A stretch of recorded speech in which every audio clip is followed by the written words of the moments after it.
Hello, gamers, and welcome to episode 469 of the Super Ultra Podcast Arcade for September 14th, 2024. I'm one of your hosts, Daniel Nicholson, and with me is my co-host, Dominic Stallworth. What's going on this week, Dominic?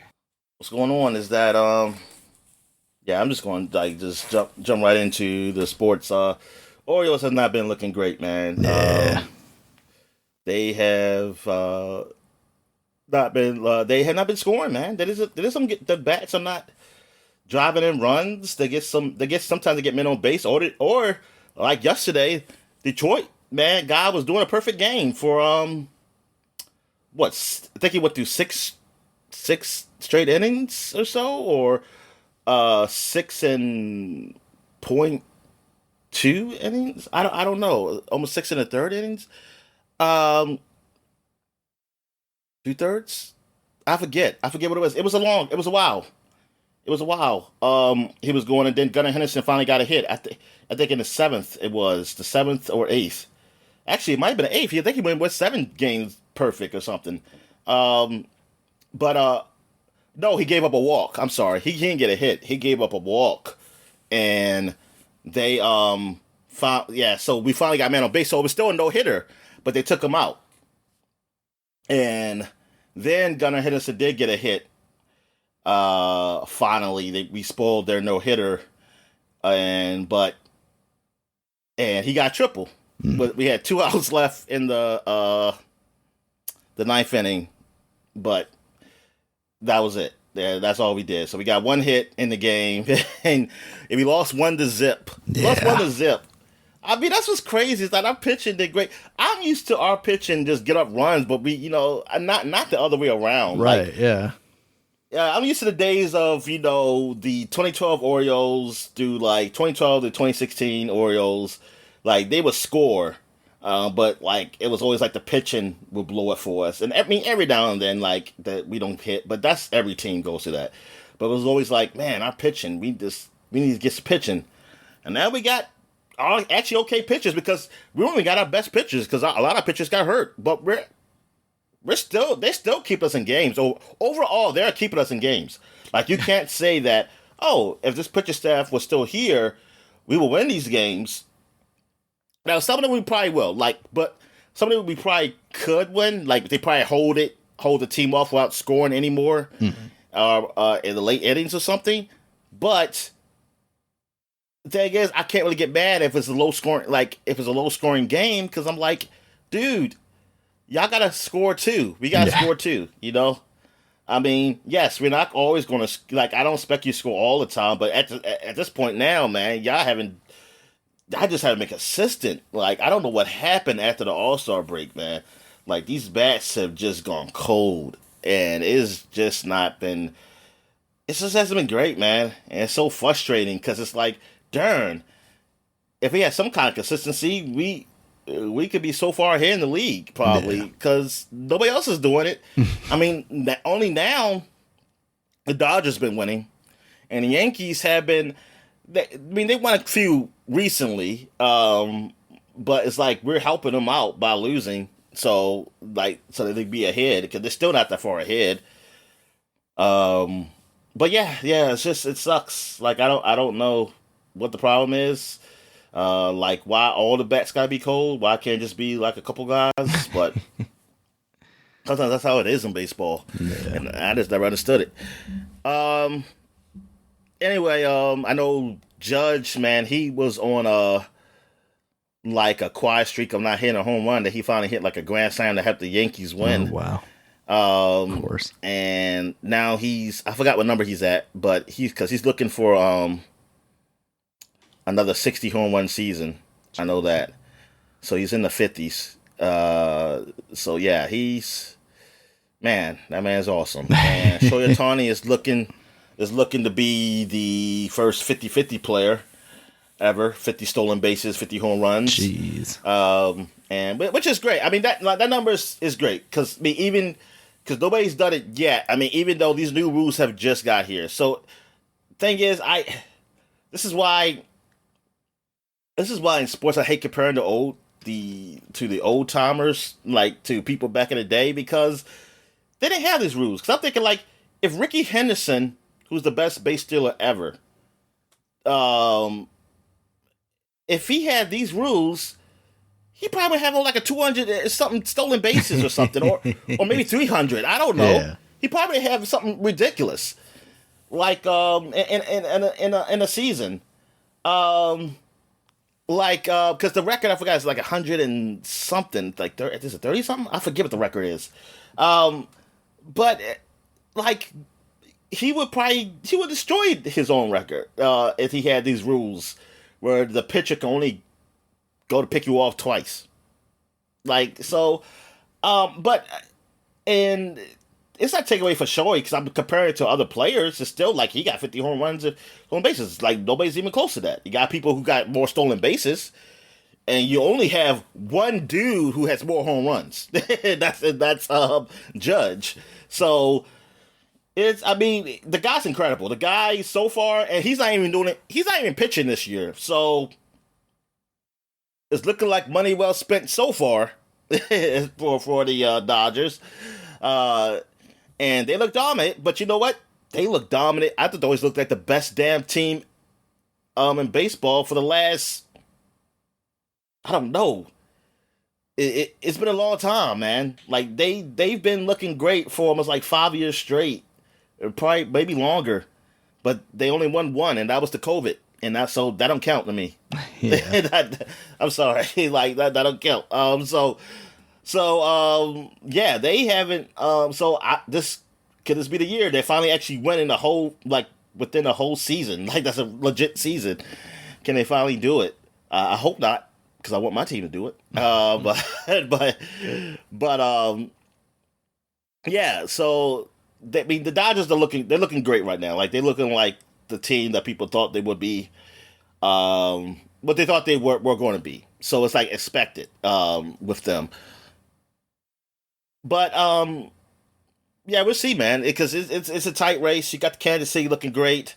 You got even the team that the Orioles are going against, Detroit. They're not in the playoffs as of right now, but they have a shot. They've been winning a ton of games lately. They're the hottest team in baseball right now. Wow. It's unfortunate that we have to see them now. Yeah. Though right now, I don't think it matters because we've been, like I said, we're losing to teams that I don't think we should lose to. So it's like every team looks like a tough team to me because we ain't scoring. Yeah, so, yeah, I have to, I don't know, yeah, I mean, it's this is like the best time of the month, like in baseball, usually, and especially this month, because there's no team with a huge lead as far as oh, they're gonna be number one. I mean, the closest is, like I said, is the Dodgers. Maybe you can just say they be number one in their league, but as far as everything else, man, it's a tight race. Milwaukee is going to win. I think in their division they're going to win definitely. But everybody else, and I think the Phillies will win. Yeah, the Phillies will win. It's just like what place are they going to be overall? Like I said, with overall things. So it's yeah, it looks. That I mean yeah, it looks good. Like this whole playoff race, like it's really entertaining. All right, where am I? Oh yeah, football. So the first week of football is over with. My team, the Commanders, they lost pretty big to Tampa Bay. Tampa Bay pretty much whooped them. And I'm looking at this team. It's like this is damn almost. I mean, with the exception of a few players. This is like the same team that Tom Brady had. And I'm like, damn, like, this team is good. And like I always said, is that Tom Brady inherited a good team. Yeah. And actually, if he was like younger, or they didn't need Tom Brady to win. They could have had just a person who didn't throw 30 interceptions. That's all they needed. Right. I mean, the guy they had before Tom Brady threw 30 interceptions. But he had 30 touchdowns. So that just told you that, oh, this team is a good team. It's just him was interceptions were kind of hurting him. I mean, I'm saying that nice, I guess, kind of, because it's like 30 interceptions. It's ridiculous. I mean, that is ridiculous. But, yeah, now with Baker Mayfield, who some people, I mean, the Browns got rid of him because they thought he just wasn't the guy, which I'm thinking, like, wow, Baker Mayfield was the best quarterback I had in my lifetime for the Browns. Y'all have never been really good in my lifetime. And this is the best quarterback y'all had. He got you to the playoffs multiple times. I don't know, like, that's why I was very confused that they got rid of him, but then they got Watson. Now, if Watson didn't have these allegations and stuff on him, I would be like, Watson is a great quarterback. But see, even without the allegations, he got injured and he missed a year of football because of injury. Yeah. And it'll be like, do you want to take that chance? Like, is it worth it for you to take this chance with Watson? Well, you know what you got with Baker, and maybe you just think like, oh, Baker's not good enough. I don't know, man. It's just, I just feel like, do you want to take a chance on Watson, who's coming off an injury? You don't know if he's going to come back to be the same after this injury. Like, I don't know. It was taking a chance, and then now put the allegations there. I think it's not worth it at all. Right. And now it's really proven really bad for them because Watson has not looked good since he's been back. And now there's another woman who has come out to say that he, I guess, sexually assaulted her or something, or did something to her. And the NFL is talking with the woman now. So we'll see what's going to happen with this, because I think based on his contract, if this takes place after those other incidents, they don't have to pay him. They can release him without having to pay him. Oh, like the guaranteed money. Mm-hmm. But if this took place within that time frame of when the other ones were done, then no, because hey, you knew what was happening. You knew what happened. Right. You know, all right, and that makes sense.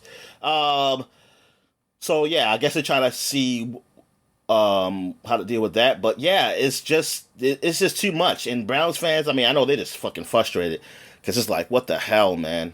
Like, what a waste. And then Baker Mayfield over here doing it up in Tampa Bay, which it looked like at one point it looked like Baker Mayfield was going to be like one of those backup quarterbacks or something, or quarterbacks that's just wasn't going to do well because he went to the Panthers first, and the Panthers suck, and then so I was like, darn, man, he's going to be stuck with the Panthers. And then he got sent over to, the Rams? And the Rams, when Stafford got hurt, so you knew he wasn't going to stay there. But I'm so happy he got to Tampa Bay and to prove that he's still a competitive quarterback. He's still a competitive guy. Is he like the top guy or anything? No, but I mean, compared to what the other quarterbacks are out there, he's fine. To me, I put like this. He's fine. He's better than any quarterback we had. Before Jayden Daniels. So I don't know what we're gonna get out of Jayden. I'm hoping Jayden is great for us. He did have 2 touchdowns that game. One of the touchdowns was kind of after it was being blown out, but he did get it. But now, luckily or unluckily, I guess all depends how you look at it. We are playing against probably the worst team in football, is the Giants, who looked like the worst team in football last week. Probably next to Carolina.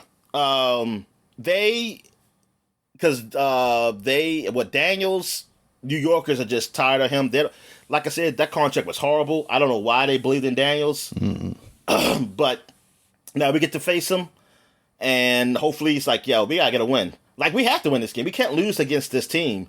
This team that's everybody's just laughing at. But thing is, Daniels has always done well against us. This is always we always give him hope. And those people who like Giants a little hope. Because it's like, okay, get Daniels look good this game. But then he suck afterwards. Because you realize, it was just Washington. It was just Washington doing that. So I'm like, yeah, we gotta win this game. This is something like the decider for Washington. Like, hey, are we gonna be very, very horrible this year, or we're gonna have like a chance to at least look decent? Like, I'm not saying we're gonna be playoffs or anything. I just want to be competitive. That's what I want. And thing is, right now you can argue about the first week is that Tampa Bay is a better team. and they just are. Yeah. Like that was kind of expected. I mean, I didn't expect us to really win that game, and I think people were really high on our team though. But but that's how it is sometimes in these seasons, especially like when you got a lot of unknowns, and then you got the second pick. You just expecting a lot, and you probably too high expectations, probably a little too high for some people. Well, me, I had no idea because, like I said, I didn't watch none of this stuff. I just knew we got Daniels. I mean, Jayden Daniels, from LSU, like second pick. That's all I knew. I didn't know who, like what other players we got. Technically, I still don't know because I wasn't paying attention to the names when I was looking on the field. So like I was kind of just average looking, but I just saw how we would get our asses kicked. So I was like, oh well, I kind of wasn't paying attention much. But yeah, I mean, I hope we win this game against the Giants, and yeah, I'll see. Because if we lose this, I'm saying like, okay, we're gonna suck hard this year, and hopefully we do really, really bad, so we could get another top pick to help our future quarterback. Some more. So that's how I see it. But anyway, other than that, what other news is there? I know Dak is now the highest paid NFL player ever, Dak Prescott for the Cowboys. Wow. And it's interesting. I think there's some reason for that. Like, it's not just as simple that, oh no, Cowboys are overpaying him. Mm. There's some other logistics shit. Some people always said like it'd be more expensive to not pay him. I don't. Man, I wish I had that problem. Yeah, I don't get that, but I also didn't care enough to even look that up. So I'm just gonna go with the whole thing of like, oh, they're stupid. They're stupid for paying this guy because this guy has only won 2 playoff games for them, and then he has never won a MVP. Yeah, and like it's like, what the hell are you paying this guy so much money for? Like, who has done really nothing for you guys? I mean, he beat teams that he's supposed to beat. Right, I'll give you that. That's what he does. But when there's ever like big time competition, they ain't there to show up. So, but anyway, I mean, hey, good for him though. Good for him getting that money. Yeah, get paid, man. Mm-hmm. Other than that, I mean, I gotta go through all the list of all the teams I played. So I know the Ravens are playing a team this Sunday. Is it the Bengals? That does sound right. Let me see. Ravens. No. The Raiders. Bengals are playing Kansas City. Raiders tomorrow. Yeah, they're playing the Raiders. Oh, that should be a win. Well, put it like this: if y'all lose that game, that is definitely like people gonna be in panic mode, probably. When they probably shouldn't. Because still, this is like preseason. Like, because these guys, like, more so than ever before, people are not playing any starters in their preseason games, and so it feels like it's preseason in the first week. Yeah, you gotta warm back up. Or the first month maybe for some people. You just gotta hope that you can just steal some wins these early months, and then also there's a lot more young quarterbacks. There's a lot back in the day, man, you get a rookie quarterback, he might not even play the first year.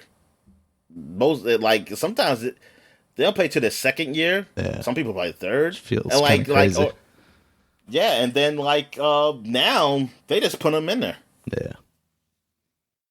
It was like, get feasted, basically. It's so it's just like these guys are just learning, because they say this is like the least amount of touchdowns, like passing touchdowns, since what the 70s it said. And like I'm like, wow, with the way the NFL does the rules with offense, it's supposed to be the height. Yeah, you'd think like people supposed to score. But that's in the first week. Like, this never been in the first week, and that's those are some of the reasons. So it's like, okay, so yeah, it's gonna, and so the idea is that they're gonna start scoring later on, because of like people gonna warm up, And of course, the officials are going to do some things too. Yeah. So that first week, yeah, they're just getting their feet wet for a lot of people. Um, so yeah, NFL is in full swing. So everybody's loving it. This was the most watched week of football, like for the first week of football ever. Oh wow! Apparently, so like it's just amazing. Like the NFL is getting like actually more popular. Like I thought it was at a peak at one point. It's because they're going worldwide, Dominic. Because they're going down. Yeah, yeah. Because I read the rate's gone down, but it was still great. It wasn't like it was like down like you were just like you were like this is horrible. But it's just getting higher again. Yeah. So I'm like, wow, it's just. What the hell? So I thought the whole idea was that hey, other people got other things to do, so that it's not going to be as high as it used to be. But apparently, still, I mean, more people are watching. But I don't know. Yeah, I don't know. Like maybe I don't know what that is. Like what's the what has caused this? What has caused like the NFL to just go up in popularity for the last few years?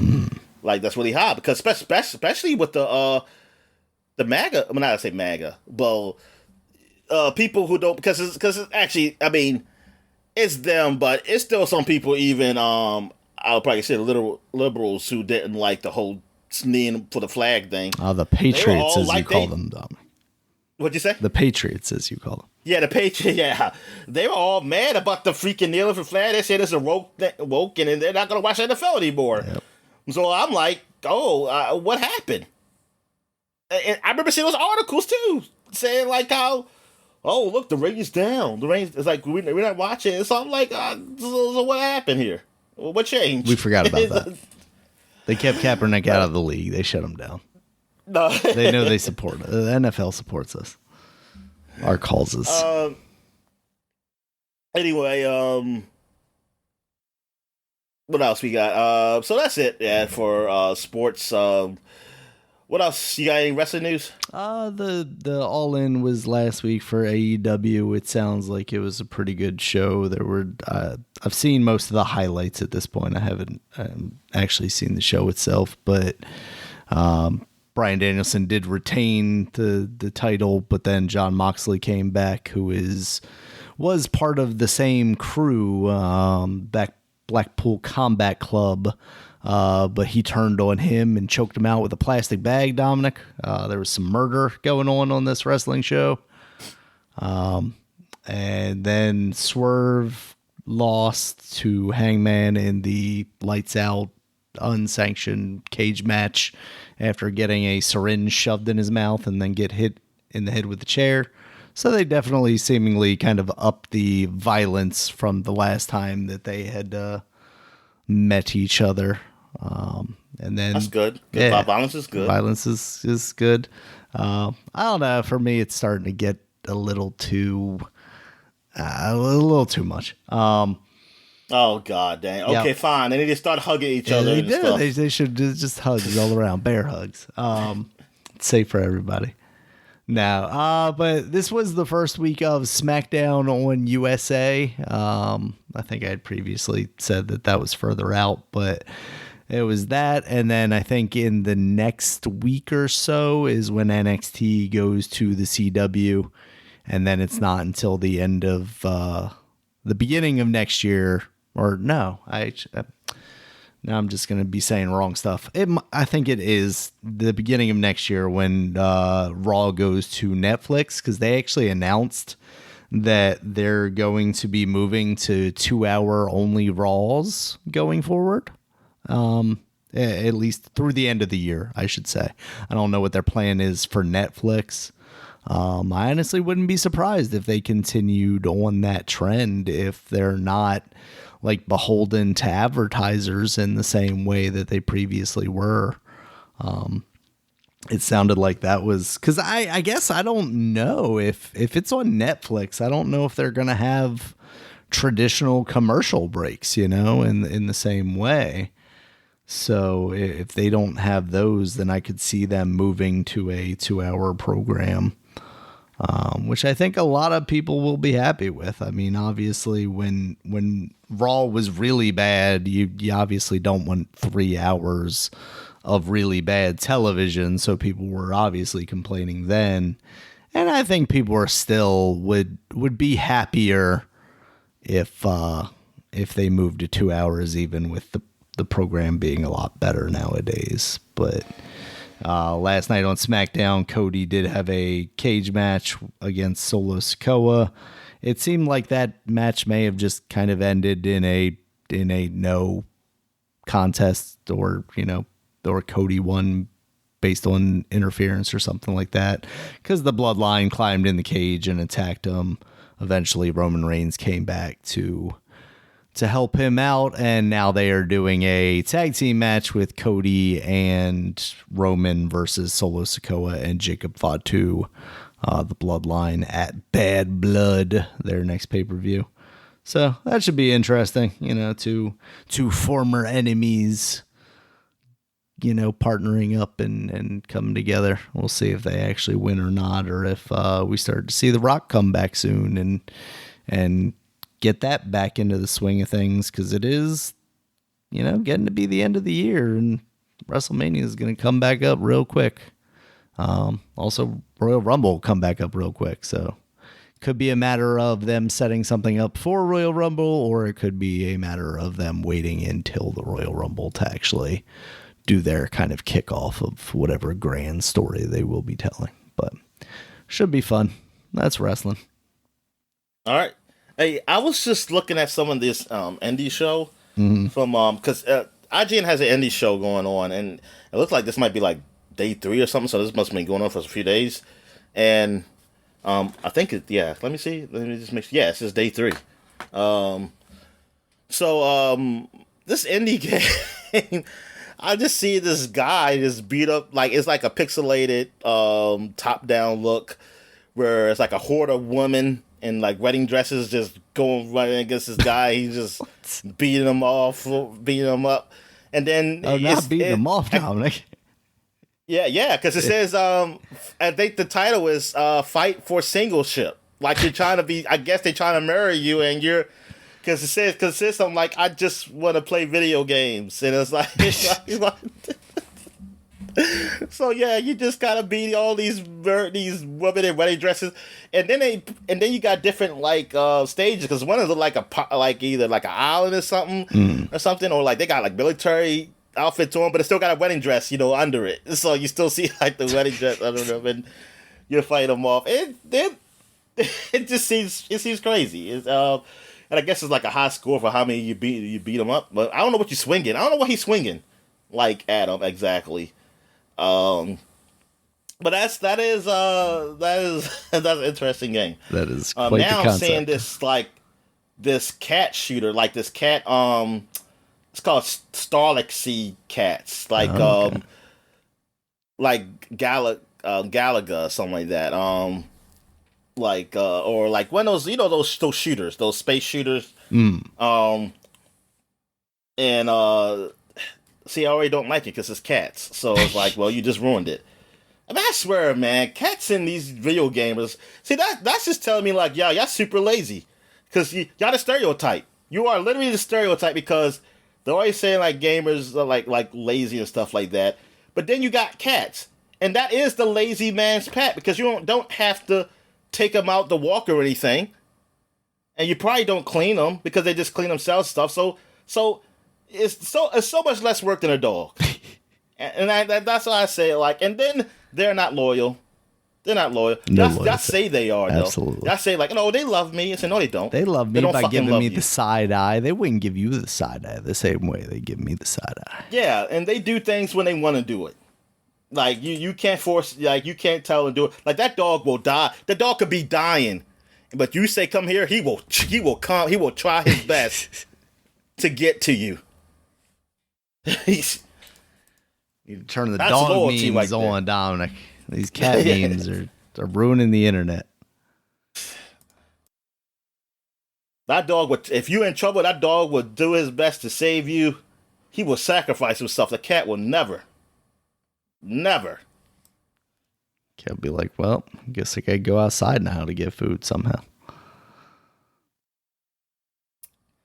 All right, let's see here what we got. All right, so I guess we get to what we're watching, and none of us has watched anything. Yeah, I still didn't watch The nothing Rings to of talk Power. No. Even though it came back, I haven't started watching that again. The Old Man is back on. That was the one with Jeff Bridges, John Lithgow starring in them. Okay. The second season started. I haven't started watching that again. Mm. But yeah, I'm glad. So at least I have something to watch because I was just thinking like, man, what the fuck I'm going to watch? Yeah. And I mean, I know you. I was even thinking about you because I was like, what freaking Disney Plus shit is out there for Daniel to watch? You can just tell me about so I know not to watch. Inside Out 2's coming out soon. I've been watching Abbott Elementary, the third season. That's been on. That's on Max now, and I watched the first two seasons like I don't know a year or two ago. That show's cute. Yeah. Come on, that Daniel. show's Why did you poignant. say cute? God, what do you want me to say, Dom? Get the fuck out of here, Daniel. It's funny. Oh God, damn, it's funny. Fucking cute. Now I ain't watching that show no more. Call it cute. Anyway, what is like is My Little Pony some shit, man? What the fuck, man? Oh, My Little Pony, that show's funny. I don't know if you've seen that. Yeah. What was I about to say? Damn, you made me forget what I was about to do. I damn say. About some it's about a show. Oh yeah, like what? Oh, you say Inside Out 2. I don't know if I want to see that though. Yeah. Like that show could be that movie could be great. It could honestly be great. I just don't care about it that much, man. I mean, I like the first one. Mm. I like the first one. It was good, and I think I'm good. I think I just want something new. Yeah. What we seen from what was that D3 or whatever they showed D23. off all those trailers. Yeah. Yeah, D23. Yeah. It's not a lot. D3 is the publisher. That's that publisher guy. That did that Sector game, whatever it was. Dark Sector. Dark Sector. Yeah, Dark Sector. Yeah. Yeah, they all these freaking sequels from like these movies, man. I mean, sequels or whatever, like 5 spin-offs like for Toy or Story. live actions or It's ridiculous, and I'm like, that's why I said, yo, it's like, dude, you might as well just have AI do this because they could have done this. Like y'all pay, like you know what? Here's the secret, Dominic. I'm totally against. Now I am for AI. I'm like, you know what? Because if you're going to do shit like this with humans, like doing these, that's supposed to be doing these ideas and writing these scripts for these movies and sequels, I don't give a fuck. You might as well have a robot do it then. I don't care about them because the whole idea is that I'm not just talking about job, I want something like creative. Yeah. I was like, I'll give the human element because the AI, supposedly, is just taking things that have been done, but it kind of just make it its own. Yeah. But it's a combination of things that have been done. Things, yeah. But it seems like that's happening anyway. So what the hell did I don't even care about the human element anymore. Like especially with Disney. Like, because you already got a monopoly over most of all this shit. So I'm like, man, fuck you. I'm like, God damn. It's like, it just makes you like, I don't even care. I guys don't even care about the movies. It's like, I'm not gonna be up here like people who are just like arguing and saying like it's woke and stuff. I'm just saying, like, fuck it. I just don't even care. I don't care if it's great. That shit could come out and say, hey, but what if it's really good? It could have been good, something new. But it's literally just the same shit. Like, yeah, I mean, Incredibles 3, it's like, yeah, I want that. But you know what? They took forever with 2, and which is actually now I'm thinking about it, it's like, yeah, you know what? That's probably pretty good that they did that then. Because there's a whole lot of new stuff that came in between. Yeah. Creative stuff. Instead of just doing a whole bunch. And now, I think that's out the door. That's just out the door. Yeah, it definitely seems like the original ideas are definitely being outbalanced by the sequels. I used to give Pixar credit for that over DreamWorks. Oh, yeah. But now I would say they're the same. I still think they're like overall like their movies are still better, Yeah. But the mentality is definitely changed quite a bit. Yeah. Yeah. They should have took out that sex offender or whatever he is, the Lasseter. Yeah, John Lasseter. It should have took out Lasseter. So what? He grabbed somebody's titties or something, man. Jesus But he Christ. kept it real. That's like, Kept it real. Oh no. he has like, Apparently, but he he found kept, out yeah, like but keeping he, it real goes wrong. he was the creative master. So I got stopped. Nah, that shit was still going that way. That was going that way when he was there. Oh, yeah. Where I'm at here. Okay, so I guess we just get to what we were playing. Yeah. So, so I played some Lollipop Chainsaw that released this week, and I never played it before. I remember seeing it back in the 360 days and PS3 days and that game, and I was not really like super interested because I think I forgot what the reviews were for it. They were just kind of Pretty middling middling. or something like that. Yeah, and so but then like as years go by, I was like, this is like a crazy stupid game. I wouldn't mind trying it, but there's nowhere to try that. And since it's so old, it was like, oh, if you want to buy, Sony's probably selling for a lot of money. And I wasn't going to hook up my 360 again anyway, and it wasn't on PC. Yeah. So I remember we mentioned that years ago. It's like, hey man, they should just redo Lollipop Chainsaw and shit like that. And there you go. They did do that. After playing like the first stages, I think I got to like the second chapter, and like after she cut her boyfriend's head off because the boyfriend got bit by a zombie. Yeah, okay. If you don't know what this game is, the premise is that you're just cheerleader who is a zombie hunter, and there's been a zombie infection that happened in the city, like all throughout, and now you're out there. You try to save your boyfriend. He gets bit by a zombie. You do some type of magic spell or whatever that can keep him alive, but you had to cut his head off because you didn't want the infection to go to his brain. Yeah. So he is alive, but he's just a head. And thing is, at some points in the game, you can attach his head to these headless bodies for you could do some special things. I only done it one time because I'm still at the very beginning. So it's just like basically showing that, oh, this is what you do with the boyfriend. But it's a game that's similar to like a Devil May Cry or a Bayonetta as far as like combat. Not as good though as those games though. But it's all right for me. It's fine. Yeah. But it's not as far as like actual like the gameplay and how intuitive it is. It's nowhere on the level of Devil May Cry or Bayonetta. But it's simple. The combat is pretty simple. They got the tutorial to teach you. I do like the dialogue. It's funny because it's stupid funny and crazy how she talks. She's like almost like a ditzy like cheerleader girl or whatever, and then the boyfriend be talking while she has to his head is hooked up to like her skirt, I guess, like almost like a keychain. Yeah. And he just be saying some crazy things, and then it's like you fighting like these zombies that were your classmates or teachers. Like one time you see a teacher and he was like, "Oh, that's Mr. Whoever," and it's like he gave me a D, kick his ass. So far, I'm enjoying it. I'm enjoying it. It's all right. Now, for the PC, I don't know if they're gonna put a patch in, but as of right now, it's not a patch. Unless that happens exactly today, because I didn't play the game. There a patch to actually change the settings, like the graphic settings, because you can't do that. The only thing you can do is change the display, which like either like 1080p or whatever resolution you want to be on. But because I started playing it was like kind of slow, so I was thinking like, oh man, is this really not optimized? like for my PC, my old potato PC. I mean, because it doesn't look that great, but then again, it couldn't be optimized right. But then I looked online and saw like other people were saying it was running like 30 frames per second for them and stuff like that.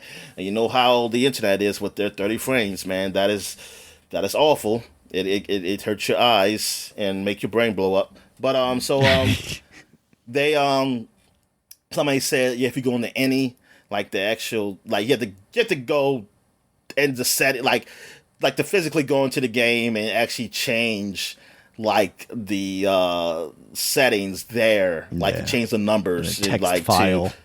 Yeah. And I was like, damn, man, that's freaking crazy. And then once I did that, game started running smoothly for me. Well, like it definitely ran better. Yeah. I mean, it's also that see for me, I can't really tell. It was like, oh, it's just this little stutter, which it wasn't much. Is it because of the game or is it because of my PC? So I can't judge it like that. But it's running a whole lot smoother. So I was like, oh, it's fine. Now, I didn't look at it compared to the old game because I don't know if this is a remake or just kind of up-res, honestly. I can't tell. It doesn't look great from the video that I've seen. So, like, yeah, I would imagine this basically just kind of an up-res. Oh, okay. I mean, it looks fine to me. I mean, it looked like a 360 game to me. Yeah. Yeah, I mean, it doesn't look as good as, like, Devil May Cry or Bayonetta when it was on 360, but also I didn't think it was that big a studio doing this game compared to those either. So yeah, I mean, it looks like, to me, graphically, it looks all right. I do like it's really colorful and everything, and if anybody who's really into the girl and anything, like seeing girl in short skirts, and they got outfits too to change to make her even look more definitely some more provocative ones, stuff like that. Yeah, so yeah, it's really good. Like the teenage boy in me is very happy. Yeah, this has James Gunn written all over it. Yeah. Yeah. You said James Gunn, he produced this game or something. Yeah, I think he may have even written it. Oh, okay. So yeah, so is this me? I know he written it, but is it? Who made this game? Is it Japanese or American? It was Japanese. It was Suda51. Okay. Who did? I forget what title specifically, but he's a familiar name. And Killer 7, No More Heroes. That's where it was. So yeah, man, Lollipop Chainsaw is out there. I don't know how much it costs. Even though I should, but better not be more than $40, and that's me being generous. It should be $30.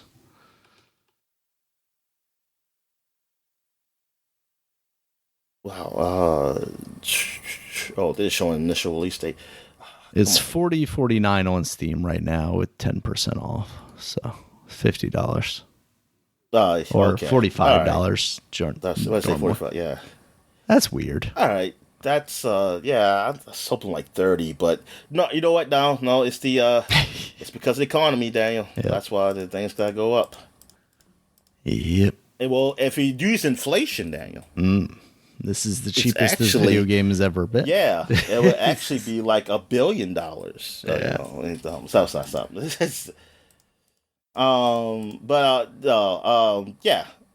it's all right. I don't know if it's worth that price, but I mean.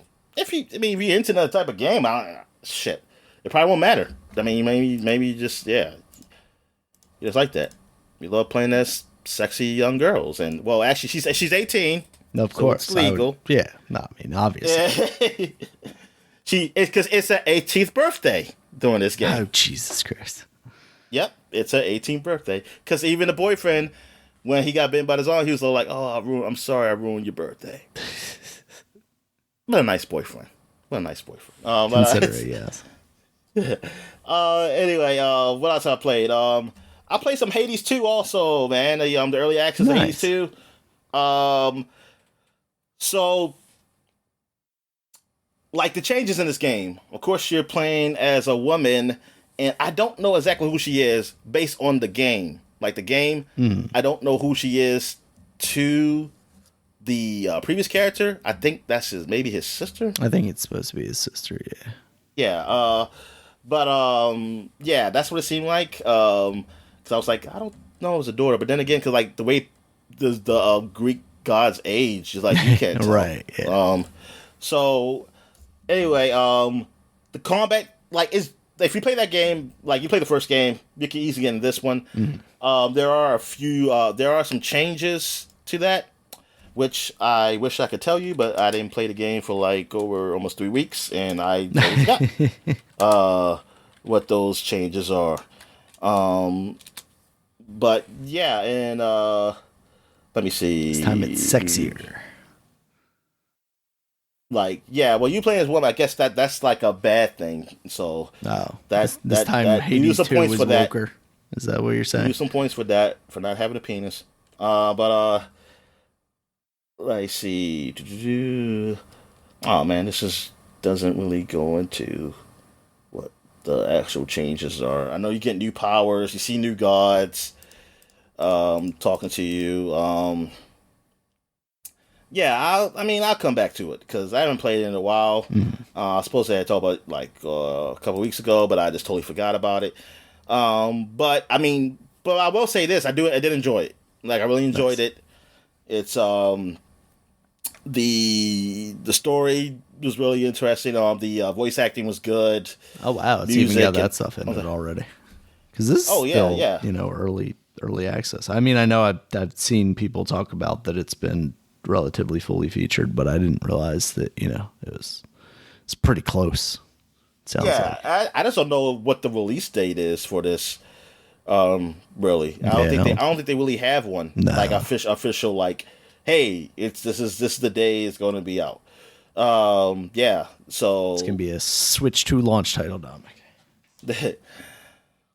But yeah, man, it's good. I mean, I really like it, and it does feel like a 2. Yeah. Like to me, it feels like this is a sequel to this game. But yeah, like to me, I almost feel like if you're waiting for like, because you're thinking like, yeah, it's early access, so it's just probably not enough there. It's a lot there, man. Like if you really want to get it now, I don't think you'll regret it. Because even if you stop playing and then you wait for some months, they probably update it a whole lot and you can come back to it or whatever. I mean, hell, they do that with games that's supposed to be out. So it's like they're nice enough to call it early access. They could easily just call it and say, hey, this is the game, man. And then we just update shit as time go on. Because people do that with games anyway, right? Right. I mean, even the ones that's supposed to be like officially out. But yeah, man. I was waiting for this game, but then like I had totally forgot. About the game at one point because I was like, oh yeah, that is out for early access. Like I don't have to just wait, and I was just reading what people thought about it, and that's these people. Hey, like you said, it's like fully featured. So I was like, hey, I'll just go ahead and give it a try.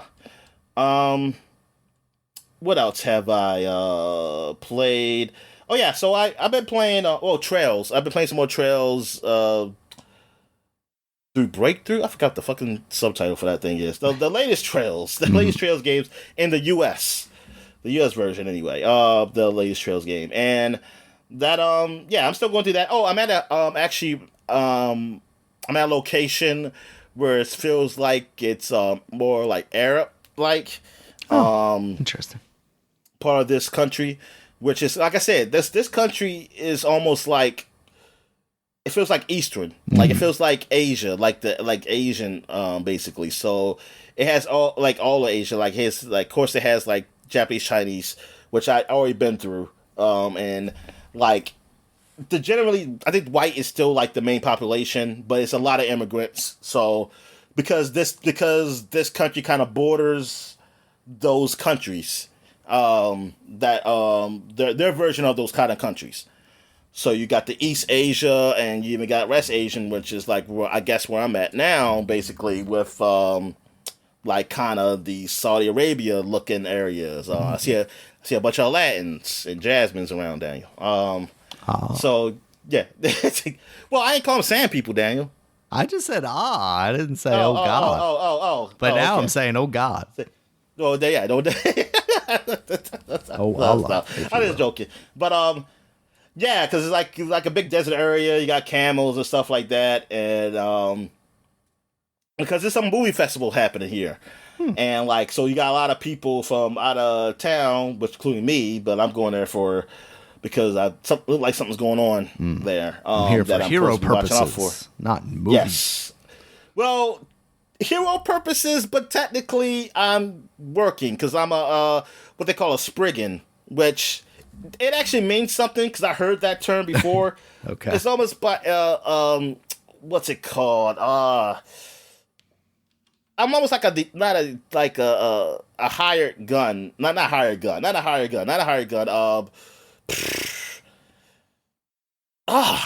Damn it! What's the word I'm looking for? I forgot what the word I'm trying to say. Hold on. Spriggan, including mythological creature, a secret agent. Well, that's what the fuck it is. I ain't no damn secret agent. Because I damn sure ain't keeping it a secret. It's just a bad one. Like someone who someone you just hired to get shit done. I don't know what like a mercenary. Come on, man. Mercenary, like someone like a mercenary, something like a mercenary, but not. Yeah, I do. I think I think I kind of do like some mercenary work too. Yeah, it's almost like a mercenary in that way. Except for I don't do like killing and something. I don't kill people, and I'll kill monsters, but I won't kill people. But I will do some stuff that's kind of in the gray area shit, because that's what I always say. Military profiteer. Yeah, yeah. I'll do. Yeah, but I choose the guy because of course, the guy, he's not totally into. He kind of toes the line, but he never really crosses it to really get people to get hurt. I call him a pussy for that. So I was like, oh, come on, man. It's like you guys like the money. But yeah, but you know what? I could tell what's the like either the writers or the developers. I don't know, like what their thinking is in certain aspects of like society. Because like this girl was, well, actually, I don't know. They do. I think they do a good job of keeping it, not keeping it one sided. But I don't know. I just felt like, because this girl was stealing, like this little girl, she was stealing food and stuff, so you had to go catch her. But she had to But as you were talking, like some people said, I feel bad. I want to, even though she's doing something wrong, but she's just hungry and stuff like that. But then like one of the guys on your team, like he was saying, but she is said yeah, but she's taking your profit, stuff like that. But it's like, she ain't taking much, dude. Like, it's one little girl. And like, she ain't really doing much. But like, I ended up helping her, whatever, and stuff like that. But then it was like the guy doing selling bootleg stuff, and he was, but this particular guy selling bootleg, he tells you it's bootleg, but like, he's not lying to you, but he knows that people, they want something that looks like the real thing without paying for it. Right. So, I mean, people, that. I mean, people do that. So, but then the guy, like, you say, oh, so you trying to make it sound like you sound like doing nothing wrong. And then the guy said, yeah, but you're still hurting the people who really did make this stuff and worked hard on it. I was like, bullshit. I was like, get the fuck out of here, you're fucking high horse. Like how these people weren't going to buy that. Was going to buy the original product because they couldn't afford it. It was like that's bullshit. They're not losing anything. They're not losing a goddamn thing for those people, because they were never going to afford to buy those the original product, like pocketbooks or whatever the hell that man was selling. Yeah. I was like, yeah, get the fuck out of here and try to make it like, oh yeah, but you're still hurting. It's like, get the fuck out of here with that shit. They ain't hurting nobody. It's like those things they are not losing out to those people, because these people are nowhere going to buy that. I say, no, get the hell out of here, man. But anyway, yeah, man. This game, I really am enjoying it. It's got a lot. Yeah, it's really it's done somewhat differently than the other ones. In that, like I am, like you see in these new locations, like these people, like I never seen these people before. Like I never seen anybody from this area, like that looks Arabic or something in the game before. So this is totally new. Like I have seen people look like they're Asian because they would say like, "Hey, I'm from Caliver," or whatever country that's supposed to be near Caliver, that's supposed to be like the Asian. They say, "Hey, yeah, I'm from this area." Or like, because of that Crossbell, they have a section that's like a Chinatown or Right. Japanese town or whatever you want to call it, town in that area. But like, yeah, this is the first time actually seeing people who actually is Arabic and it's like the desert, and they have they even have those people. What's those dancers called? Uh, they call I don't know what they called, but they look like Jasmine. They look like Jasmine, and they're dancing. They're belly dancing. Belly dancer, yeah. yeah, belly dancer. These belly dancer girls there. And I had to protect them, Daniel, because they were your people. Getting a little rough with them. Your people tourists. Yeah, they actually say white. This is also the first game. Oh, this game is woke, Dom, and I kind of like it. They actually call it a race. Trying to replace me. Daniel, I was just thinking everybody was just like, I guess these are just all Japanese, but different. Yeah. Like, these are European Japanese people, and these are like, no, I'm guessing. Oh, so I was playing a white dude then in these other games. Okay, that would make all sense. To say, wow. So now I'm confused because y'all tell me those anime looks are supposed to be Japanese. They all look. I don't. This now you confusing me. But no, they actually do make their eyes a little. It's not really. I want to say slant, but you could tell it's a difference. It's a difference between those people and the white people. Those people. And I was like, I was surprised. I was like, wow, they really actually say race in here, in this game. Yep, it has become woke, Daniel. That now some fans are probably like, oh God, I hate this game. Can't be removed. What's that company called? Oh, that does Sweet Baby. Sweet Baby Inc. got into the game, Daniel. Yeah, they flew all the way over to Japan. We thought Japan wasn't gonna let them in, and then Stellar Blade came out. They censored the boobies or whatever. All right. Also, I played some more of the PlayStation emulator. I actually played some X-Men Legends. Nice. Like I was thinking about that game. It's like, oh yeah, I said X-Men Legends because you really cannot play that game anywhere else because it was never released on PC. It was never released again. Yeah. Yeah. So like that was the first game of all like before Marvel Ultimate Alliance, and this was like. Yeah, this is Activision. This is back Activision was making a whole lot of games. They weren't just making Call of Duty. There used to be a time. And they were losing licenses actually for really making good games. And because this came out the same. No, actually, I don't know what came out first. No, I mean I know this came out first, but I'm trying to think when that Justice League one came out. Did it come out during X-Men Legends or did it come out during X-Men Legends 2? Yeah, I don't remember. I forget. Yeah, see, I forget. But anyway, X-Men Legends, I mean, it's this basically almost Diablo-ish, like an RPG like of the X-Men game. And yeah, my friend had gotten it, and I remember playing it, and I was like, man, I like this game. And it's fully voice acted. Well, only certain parts you have to read. It's like only certain parts, but a lot of it is voice acted. And it deals with I forgot what the first one. The first one deals with, I know Magneto's like the main bad guy. The second one was Apocalypse. Yeah. Magneto's like the main bad guy in this one. So it's dealing with that. And I was at the very beginning. So I finished the stage where I fought Blob at the end. And it was 2-player game. Like you can play with 2 players. Yeah.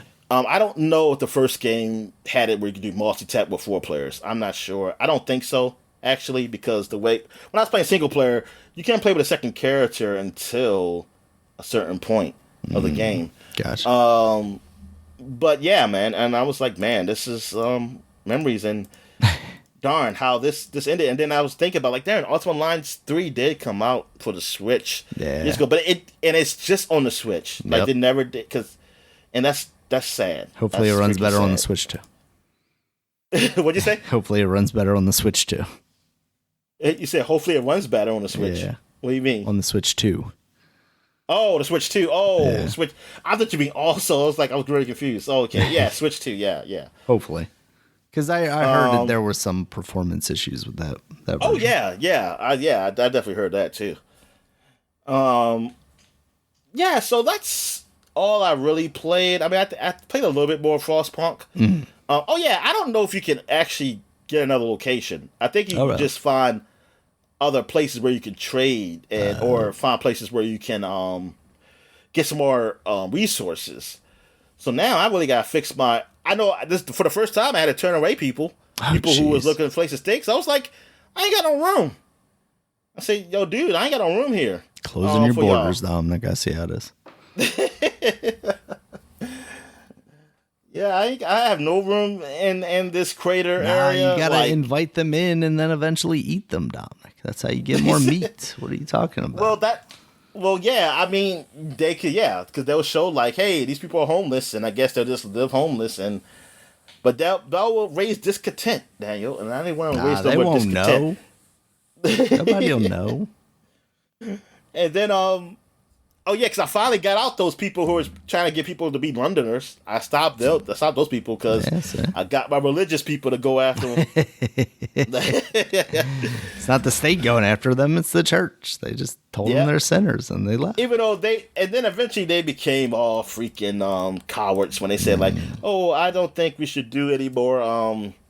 I forgot what it was. It was something where no more crucifixions. Not crucifixions, but they do a crime and I guess they beat them or something. I don't know how they do it, but they said chop the finger off. I said fine, don't do it, you freaking cowards. Said, but if discontent raises again, though, man, I'm gonna have your heads too. You're all going to that new jail I built. Yeah. All right. So what have you been playing? All right. So I've been playing more Astrobot. I'm pretty close to the end. I think I'm in the last world, I believe, because I've got 230 something Astrobots of the 300 that you can collect, and I've been trying to get all of them in the first playthrough of the level, but I'm definitely starting to get to levels that are a little more challenging, especially in the finding the extra stuff kind of aspect, not so much the completing the level. For the most part, the completing the level stuff has been not too bad. There's still those challenge levels that are based around the buttons. Some of those have been a little hard, but I don't think I've seen any of them that have really been as hard as the ones that I was struggling with before recording last week. Game's still really good. It's not... Later on, it doesn't feel like that variety that they have early on of different powers and everything is really there. A lot of the kind of power-ups that you see early on in the game, it doesn't seem like I'm really getting them back as often. I've gotten to the point where I get this chicken backpack that shoots you straight up in the air. Kind of like a rocket, and I feel like I've seen that more than I've seen any of the other ones. There was only really I think one level where I used that monkey backpack, which some people had problem with, so I could see why that was maybe one they used minimally. And then even the frog gloves with the extendy arm style punching, I feel like there were a couple of levels for that early on. But I haven't really seen them revisited. I would have liked to see that stuff spread out a little more, maybe. The diversity of environments is still there. There's still plenty of creativity there. But as far as the power-ups go, it feels like those have been sort of limited. But that game's still really awesome. There's a new Rugrats game that came out this week, and it is free on the Epic Store. And so it's a game that was designed around the NES. Like, it is a game that was physically programmed for the NES, and you can even find in the directory a ROM file for it and then play it through an NES emulator if you wanted to. But then they also did this like HD version over the top of that. So it's still the backbone of the NES game, and then just updated visuals, much in the way that they did like the Dragon Boy series. Visually, it looks okay. The characters are very big sprites in the HD version, but the backgrounds are very much kind of blurry, and that has to do with the fact that they're zooming in to make the game widescreen, which feels really silly. I mean, it's definitely a choice that they made. And some of it is just visually kind of hard to read, like what is something that you can jump on and what is something you cannot. But you definitely, like, with the context of it being an NES game, it definitely starts to make a lot more sense, because like you're going from screen to screen, like each jumping area is just one screen, then you reach the edge and you go off and it loads up the next one. Because initially I'd forgotten about all the like NES aspects of it and was just coming into this like, oh, the Rugrats, you know, with pretty good looking visuals.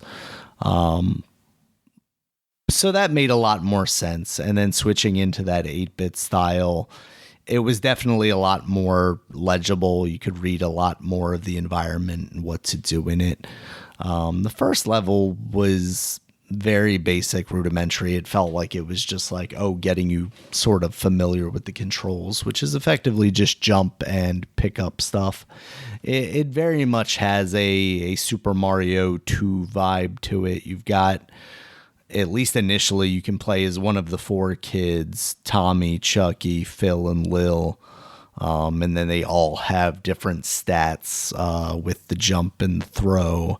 So like Chucky is a 4-star jumper but 0 throw, and Lil is a 3-star and a 1-star, and then Tommy's, you know, like right on the in between. Yeah, so the first level was like, whatever, I'm just, you know, seemingly experiencing what this game has to offer. And then going into the second level that I chose, because after that it opens up and says like, hey, you can choose any of these levels around the house. I went into this like Dream World one, and it just did not make any sense as to where I was supposed to go. Like sometimes I was going left, sometimes I was going right. But like then I would just come to a dead end, and then I could backtrack, but it didn't seem like that was the right way to go. And I wasn't quite sure about my jumps, like if I was able to jump far enough to get to a platform I could see or not. So I was just kind of having a miserable time with that. I eventually quit out of that level and ended up going to a different level, which was equally fine as the first one, but this game is really doing kind of nothing for me. The Rugrats aesthetic is there. They're using it well enough. I was never a big fan of the Rugrats, to be honest with you. Like there were some episodes I liked more than others, but for the most part, those characters really, I didn't like them. It was kind of funny. My daughter was watching me play, and I switched to Tommy because I died. You know, there's different levels of like difficulty, and if you choose like the middle difficulty, you can switch between the babies, and they have their own individual health bars. So like if one of them dies, you can swap out to another one. But I swapped to Tommy, and she's like, "Oh, you're playing as the ugly baby." I was like, "Man, that's really rude."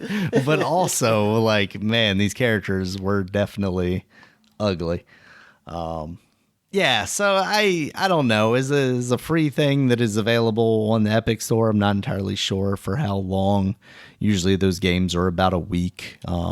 so it might still be available by the time you're listening to this.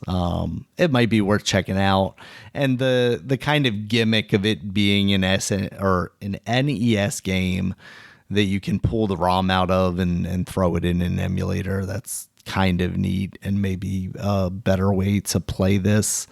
But because it doesn't have the nostalgia factor of being one of those actually old games, it's hard to overlook a lot of the difficulties I think that game has, that it struggles with because it is an NES based game, So it's a novel concept, but I don't think it's quite doing it. And then the other game that I played is Marvel vs. Capcom Fighting Collection Arcade Classics. I was excited when this was announced because I like those games, even some of the older ones. Just, I love that art style. I miss that art style. And I wanted to revisit these games and, check them out. And I did. I went through and I played, kind of from the beginning on. I played the X-Men Children of the Atom and got my ass kicked immediately in that one. After that, I jumped into the Marvel superheroes, got my ass kicked in that one. X-Men versus Street Fighter. I think I won like one match in that and then got my ass kicked. I actually skipped over Marvel superheroes versus Street Fighter at that point in Marvel versus Capcom 1, just to go to Marvel versus Capcom 2. That's kind of the main star of the show, obviously. And no, it's not. No, it's not. The main star is the Punisher game. Oh well, I mean it's cool. That's definitely a cool add-on. But honestly, with the way I was struggling with these fighting games, that might be the one that I play the most. That did all right in Marvel vs. Capcom 2. I think I won one or two fights, but then eventually got my ass kicked. I was having trouble pulling off like any moves. The only time I was feeling comfortable, and it kind of made me want to go back to the previous fighting game collection with Darkstalkers, was when I was playing Marvel vs. Capcom 2, when I had Morgan and was using her, and I was able to pull off some of her moves. I tried after Children of the Atom. I went, oh yeah, there's a move list in here, and I started looking at that. But I was still having trouble pulling off anything substantial. I know they've got, or at least it seems like I was using the Xbox controller for this. On the left trigger, they have like a simplified special move thing where if you press that and I think like a direction, you'll do a different type of move, like a button combination move. I didn't know how to tag out though. How do I tag out in this game, Dominic? I felt very stupid not being able to. I don't. It's I can't remember the button, man, okay. But it's in the game tells you if you hit the pause button. Oh, okay. I overlooked that. Like, I was able to call them out as assists, but I wasn't able to actually like tag them in. And I couldn't remember if it was like one of those games where it's like, oh, you only use them once you die. But then the other team was tagging out, and I was like, oh man. The button you hit for assists, try to hold it and see what happens. But either hold it or I think it's I know it's a 2-button thing for tagging. Like if you hit either Y or B or gotcha Y or X or I remember it's like a 2-button thing. It was a 2-button, one of those whatever 2-button combination. Yeah. Like if you hit it, they'll tag in. Gotcha. Yeah, I mean, I'll definitely spend more time with this. I was just kind of dicking around with it this morning. Because I didn't play that one. Oh, okay. All I played was Children of the Atom and Marvel Superheroes. Yeah, gotcha. So like, in that one, I was like, I probably have to re-record because a lot of my gameplay was in the menus. Because I was like, I've got recordings, but it's just me losing over and over. So I'll definitely, I'll play some more and record that as well. Maybe I'll get my feet under me a little more. Because I was really just messing with Either the filters for what I want the game to look like, because I didn't want the TV look, and I think it was a H something. Well, that was the best for me. Then it was I was also messing with the button layout, because you can set it so you can just use your powers. Oh, okay. Like the special moves, but unfortunately, it's like, oh, but I do want to punch too. So it's like, what don't I care about not using anymore? I was just playing around doing that, like seeing what you can do to change the game and stuff like that. Yeah, man. I mean, they had some simple thing. I wish they had a thing where it was like in Marvel vs. Capcom 3, where it's like, hey, this is like the easy mode, or even like the Dragon Ball Z, where it's like, hey, you're always going to use your special powers, hit these buttons, and but you still like, and it was, and it's like an easier way to do that, because I didn't know how to really set it up for it can be well done, like they did in those games. So I probably had to play with that, but yeah, man, I enjoyed it, 'cause especially like with the look of the game, and like, yeah, it's how colorful it was and things, and just the whole, like, Marvel license, and it just so, it was so great at that time, man. 'Cause I just thought it was so awesome to see those games, and I remember my friend like getting those games, and like I remember he had Children of Adam, and I played that a bit, but mostly it was, I think Marvel Superhero was X-Men vs. Street Fighter was the one I had played the most before Marvel vs. Capcom, and I remember that, man. I was like, God, I love that game. But yeah, man, finally having this collection, like we finally got this to come out. It's awesome. Happy. Yeah, it finally got there, because that was always things like, hey, can I get I guess it's a license problem, or I don't know. But now it's actually got there. So yay! Now they gotta do the other collection down, Marvel, Capcom 3, and Marvel Infinite. That's the one everybody really wants. And Tatsunoko versus Capcom. Yeah. Did that suck too? I thought that was actually good. No, that was actually good. Yeah, but you can call it like the next gen fighting collection, and then that'll be the one that carries it. Yeah, that's right, exactly. That would want to, you know what? Because people really like that, but then I guess I don't know what Tatsunoko is, so I was like, I don't know those things, so I was like, darn. I mean, it's probably really good, but it's like, I don't know these characters. It's like I don't know. Because I don't watch. Just that Voltron bird guy. That's the. That's what to say. It's like this ain't even Dragon Ball Z. So I was like, I don't know what the fuck this shit is. This ain't Shonen. So I don't know wasn't like Phoenix Wright in there or something? At least he was in there. But that was Capcom. What am I saying? Like, I was about to say Phoenix Wright is Capcom. Yeah. He was in there, but he was also in Marvel vs. Capcom 3. Would they have? They don't even have like Kamen Rider. Yeah, it's literally just that bird guy, and I don't even know where he's from. Is Speed Racer? Let's see. Is Gundam part of that? No, Gundam's not a part of that. Otherwise, Gundam would be featured very prominently. Yeah, that was definitely great for the Japanese. Yeah. I mean, gameplay wise, if it's just a fighting game, it's fine. Yeah. Like, it's like, because you just learn those characters, but it's supposed to be a whole thing of like, oh, I get to play as this character that I know from the show. Exactly. Me is pretty much one sided. I play as the Capcom, the Capcom characters against this other guy. All these weird guys with helmets. Yeah, that man. They got that collection out. So we got two games that came out this week based off, like, basically revamped the older games, like Lollipop Chainsaw, Marvel vs. Capcom Fighting Collection. Is that the only Capcom Fighting Collection? Was there another one? No, they're doing Fighting Game Collection 2. I don't remember if that has a date or not yet.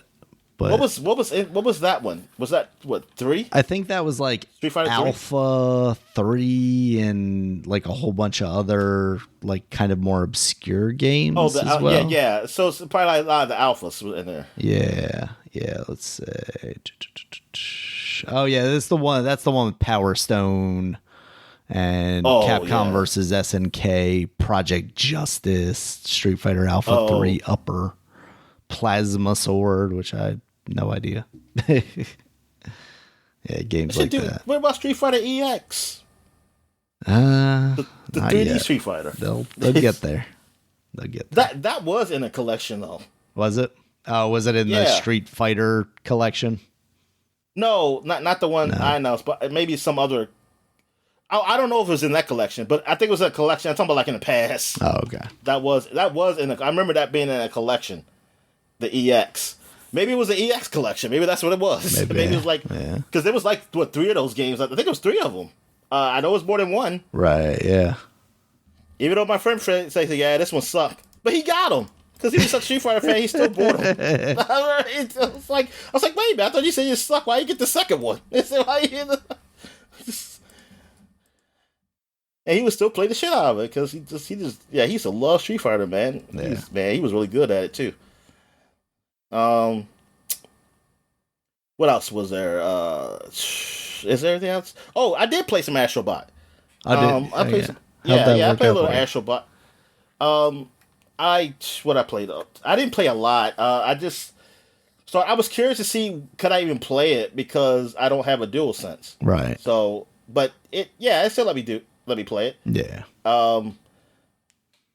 So I think they have accessibility stuff in there too. So I don't know how it handles just like acknowledging that you don't have a DualSense, but I know even if you have a DualSense, you can turn all that stuff off and make it work via like the right stick or something like that. Oh, okay. Yeah. So I just played what level I played up to. I think like one of the first stages. I forget what I was. Honestly, I forgot what it was. There's nothing special. I just want to try to see if it worked. I think I actually played more Ratchet and Clank than anything. Yeah, on there. Yeah, I played that, and I was looking at what games like in the PlayStation Essentials. Yeah, the PlayStation Store. To find that difficult. Took me a while. Yeah, it took me a while just to find just those games. I was like, oh, there we go. I said, finally, god damn. So it's like they keep showing me these games I can't get. It's like, okay, this ain't part of Essentials. It's like, they say I have to buy it, or it's part of the top tier premium. Yeah. So I forgot what game I was looking at. I was like, I want to go ahead and play that, but I actually said like, I'm not gonna try to play any other game until I beat Ratchet and Clank. Mm-hmm. I said I'll beat Ratchet and Clank and then I'll move on. So I won't be playing any other game then on PS5. No, I was joking.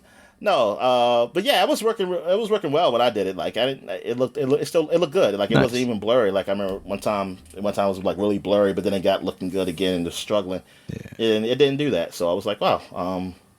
I forgot what time it was when I was doing that. So maybe I don't know, was it time or I was just lucky.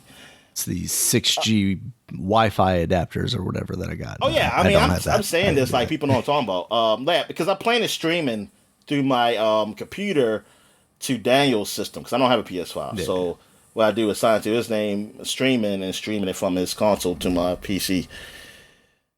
All right, so I guess that's it. So I guess we take a quick break. When we get back, we get to the flashback segment. All right, and we're back.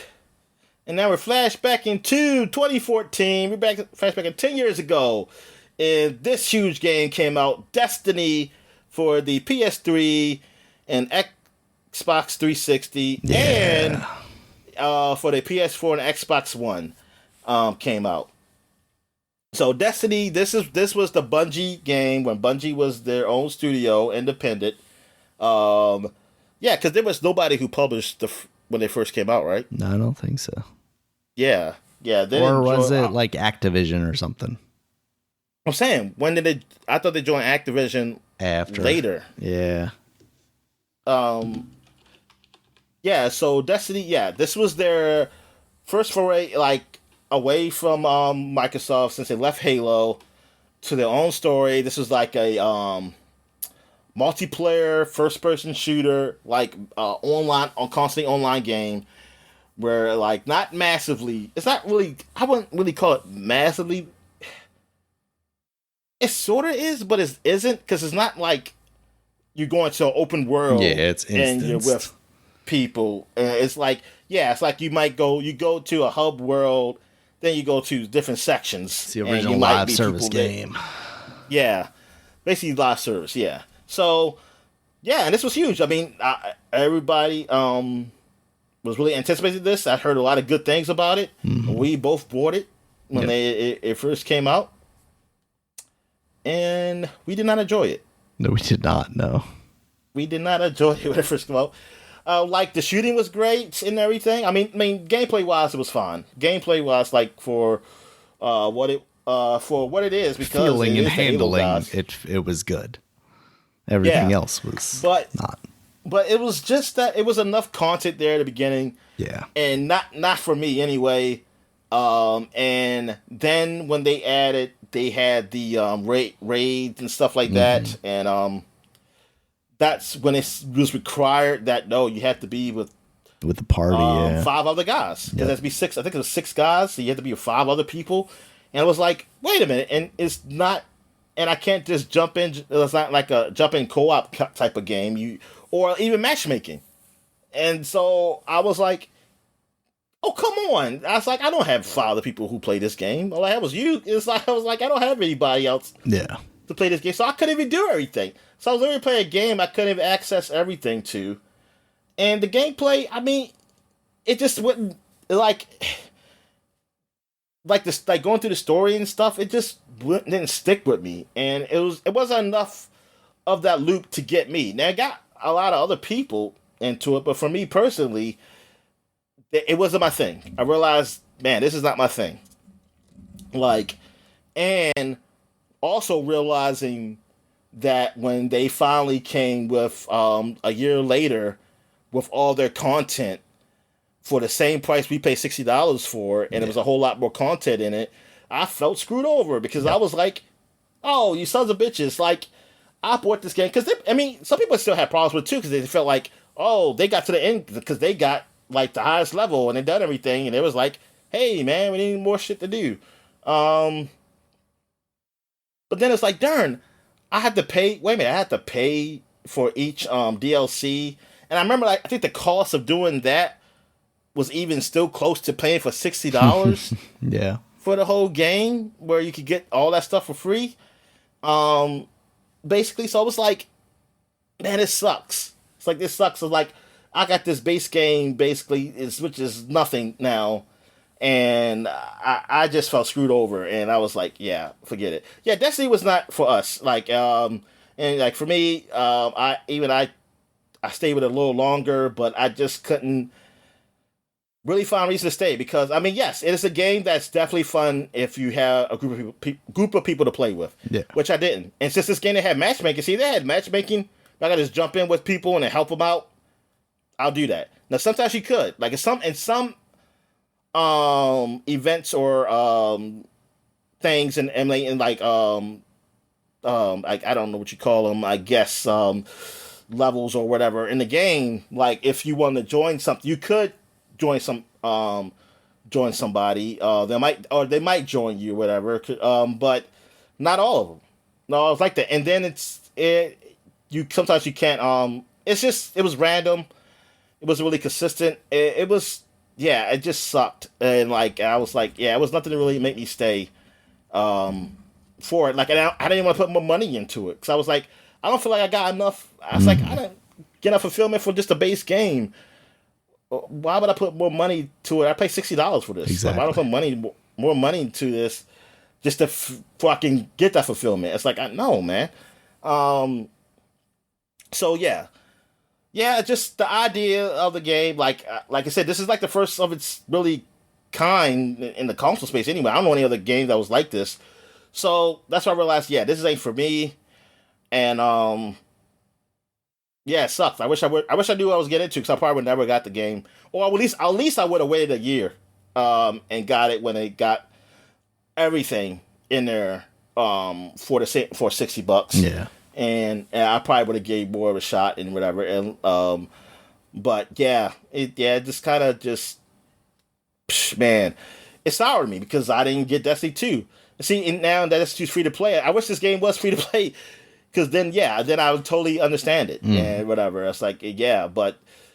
Nah, and think about it, this is 10 years. I remember them talking about when this game started, like this is going to be like a 10-year game. Mm-hmm. And does that count, Daniel? Does Destiny 2? No, that doesn't count. Okay. So no, then it's not a 10-year game then. It was so still the same platform, but no, they put out one called 2, so they messed it up. Yeah. Oh, you got something to say? Basically the same thing as you. Like I felt so burnt. Like I still hold a grudge against that series. I know you've gone back to Destiny 2 at least a little bit, whereas I think I jumped in just because you were playing it, and that was it for me. I had no interest in going back, and it does suck because like I remember that game like you said feeling all right. Like it's guys that made Halo. They know how to make a shooter, right? Like it felt good, but the content was just not there, and it really felt like they robbed us, And then when people were saying like the content is here, it's like, yeah, but I already bought the game, and they're not giving me this content, so I'm never giving them money ever again, basically. Yeah, I don't know where they go from here. It seems pretty unfortunate what's going on with Destiny 2 now, but that does seem like it could be a 10-year platform almost. They're, even though they put out their final shape DLC, which sounds like it's their last like big DLC, it still sounds like they have plans to do more with that. So I wonder where Bungie goes from here. Obviously, they've got other irons in the fire, but I don't know with the way things have been going over at Sony. I don't know. Aren't they doing Marathon. the remake of Marathon? Yeah, with Marathon. I don't know how that's going to work out for them. So yeah, that's all I got. Well, do what Sony been doing. Do the original Destiny again. Destiny Part 1. Destiny Remastered Part 1. Please. Yeah, now with the feeling of Destiny 2. Or like Warhammer. I said Warhammer. World of Warcraft did. But like, oh, look, it's the original Warcraft again. Yeah. All right. So what else came out 10 years ago? 10 years ago, we also had a new Pokemon game. Somewhat. It was Fire Red and Leaf Green. Wait a minute. That's 20 years. That is 20 years ago. I was about to say, wait a minute. Smash Brothers for the 3DS. Oh, there we go. I missed right here. You see, you didn't do that. Bad it wasn't job, important enough to be on the wiki list. It didn't deserve to be. I was surprised. Well, it's because it's in Japan. Ah, okay. Because it released in Japan first. It was. We were still getting that even 10 They don't years love ago. Super Smash Brothers like we do. How dare them? I know, exactly. That's what I'm like. Why are they getting it first? Why is it not like a worldwide release? But anyway, I think we get it like a month later, or either weeks later or a month later. I know it was October. Yeah, Super Smash Brothers for the Nintendo 3DS came out in Japan. So this is the first person, I guess only Smash Brothers on 3DS. And I have nothing really much to say on it because I don't think I ever played it. I don't think I ever touched it. Did you ever play this? I feel like I must have, but at the same time, if that's the case, I must own it, and I don't recall. Although I was buying things digitally at that point on the 3DS, so it may be on my system, and I just can't remember that I had it on there. Yeah, I just never cared to get it on the 3DS because I just wanted to play it on the. I think eventually when I did get a Wii U, I got the Wii U. Yeah. My 3DS is sitting right here, so I can see if it's on here. Yeah. So I mean, I played the Wii U version of the game, and that was fine. And I really like that one, even though that was probably the Wii U version is probably the worst of the ones that I actually bought. Yeah. Because it didn't really have I forgot what kind of story mode did it have. I forget. I don't know if they really had a good one or even have. It may have had something weird. Yeah, it just didn't. Yeah, the Wii U one didn't really grab me. At least like with the Switch one, they had like that cool story mode there. But you know what? The fuck, I didn't even fucking finish that. But I mean, it was long though, and of course Brawl had that. I really like Brawl, and but yeah, 3DS, and I don't know, was it even 3D functions with this one? You know what? I want to say no. I want to say that like this was one of those games where it was like, in order to preserve performance, we don't have 3D aspects to it. But honestly, I'm not totally sure. It doesn't look like I have it on here, so I don't think I ever played it. Yeah, darn. Because I would say that's horrible that they call it 3DS then. Like, it's the 3DS with no 3D. Yep. Should have been Super Smash Brothers for the 2DS. Yeah. All right. So, but still, it sold very well because it's Super Smash Brothers. So yeah. I mean, it was no Mario Kart, but nothing is. No. It's Mario Kart. Nothing was. All right. So that's it for 2014. So now we go back to 2004, and now we're going to Pokemon Fire Red and Leaf Green. And this is the North American version. Yeah, finally we got green in America, Dominic. Yeah, we finally got Bulbasaur. The worst Pokemon. The worst. Well, actually, I said, well, not Bulbasaur. It's Venusaur. Venusaur. But no, I like Bulbasaur. I like the. I don't like when he grows up though. Bulbasaur's for cowards. Him as Bulbasaur. You need to take Charmander in there against that Onix and get messed up. I know. Exactly, yeah. That's my friend. He always used to say, yo, you got to get Squirtle to be your first Pokemon. Hell yeah. Squirtle gang. If you got Bulbasaur, because you can just beat up on the first two gym leaders. And I think I did that. That's what it was.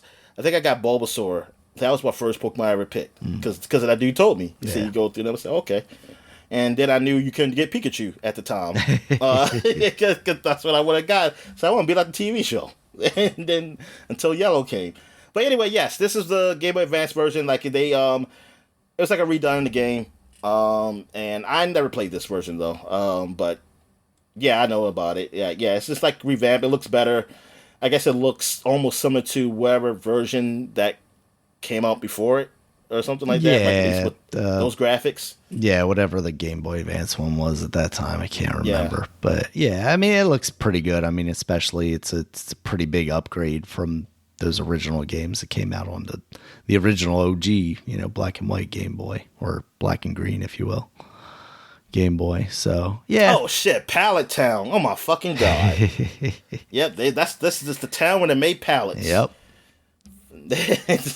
Somehow they could afford Pokemon though. Like, this is the middle class we're talking about, Dominic. This is what we need to regrow.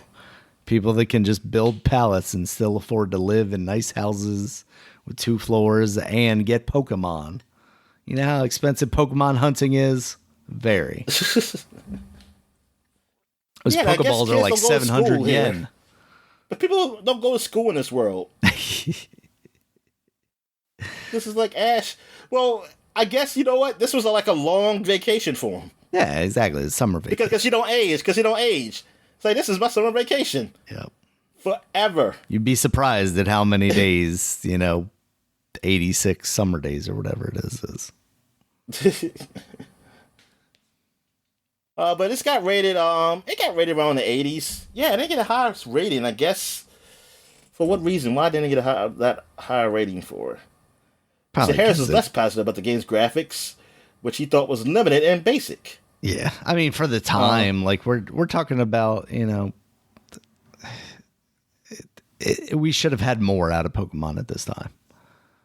2004. Yeah. Darn. Hey, another 20 years.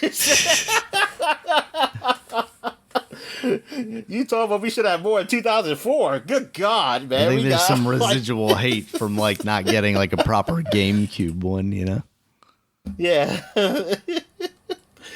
Yeah, this game, god damn, the yeah, it's just so bad. The progression of Pokemon. Like we got a full 3D one that runs horribly because it's not optimized at all. That's at all. Because it's like, come on, man, this game doesn't look great. It should run on this goddamn system. Yeah. At the same time, like talking about this game makes me sort of nostalgic for the original, which makes me think like, would I play this one or would I play like Hey You Pikachu or Hey You Eevee or whatever? Because I like the idea that they went without. I mean, obviously the graphics are better too, but like I like the idea that they went with in that one where it's like more about catching Pokemon than battling Pokemon necessarily or something like that. Like wild Pokemon at least. So I don't know. I'd be interested in trying that game out. No, I want the Dark Souls of Pokemon where they die, they stay dead. It's called Pal World, don't it? All right, so we're where we at here? Oh man, now this is like a good week for 2004. Also, Xbox got one of their huge games. This game was very anticipated, even by me, and I didn't even have Xbox. Fable came out for it, and I was so jealous of this game. This is the game I remember reading in Game Informer saying like, "Oh, you can be a young man and have a wife, and she's pregnant. You come back, and your kids are grown." Yep. And I was like, "Oh my god!" You plant a tree and you come back, and it's gigantic. Yeah, and all that shit, man. And then I remember seeing like that, like some kind of thief-looking dude. I think it's one of the characters and said like, "Yeah, because you use so much sorcery, made you look this way," and something like that. Made you look evil, and I was like, "Oh my god, yeah!" You get like bad tattoos and stuff when you were doing bad stuff. It was great. I was like, "Oh man, this game sounds so great."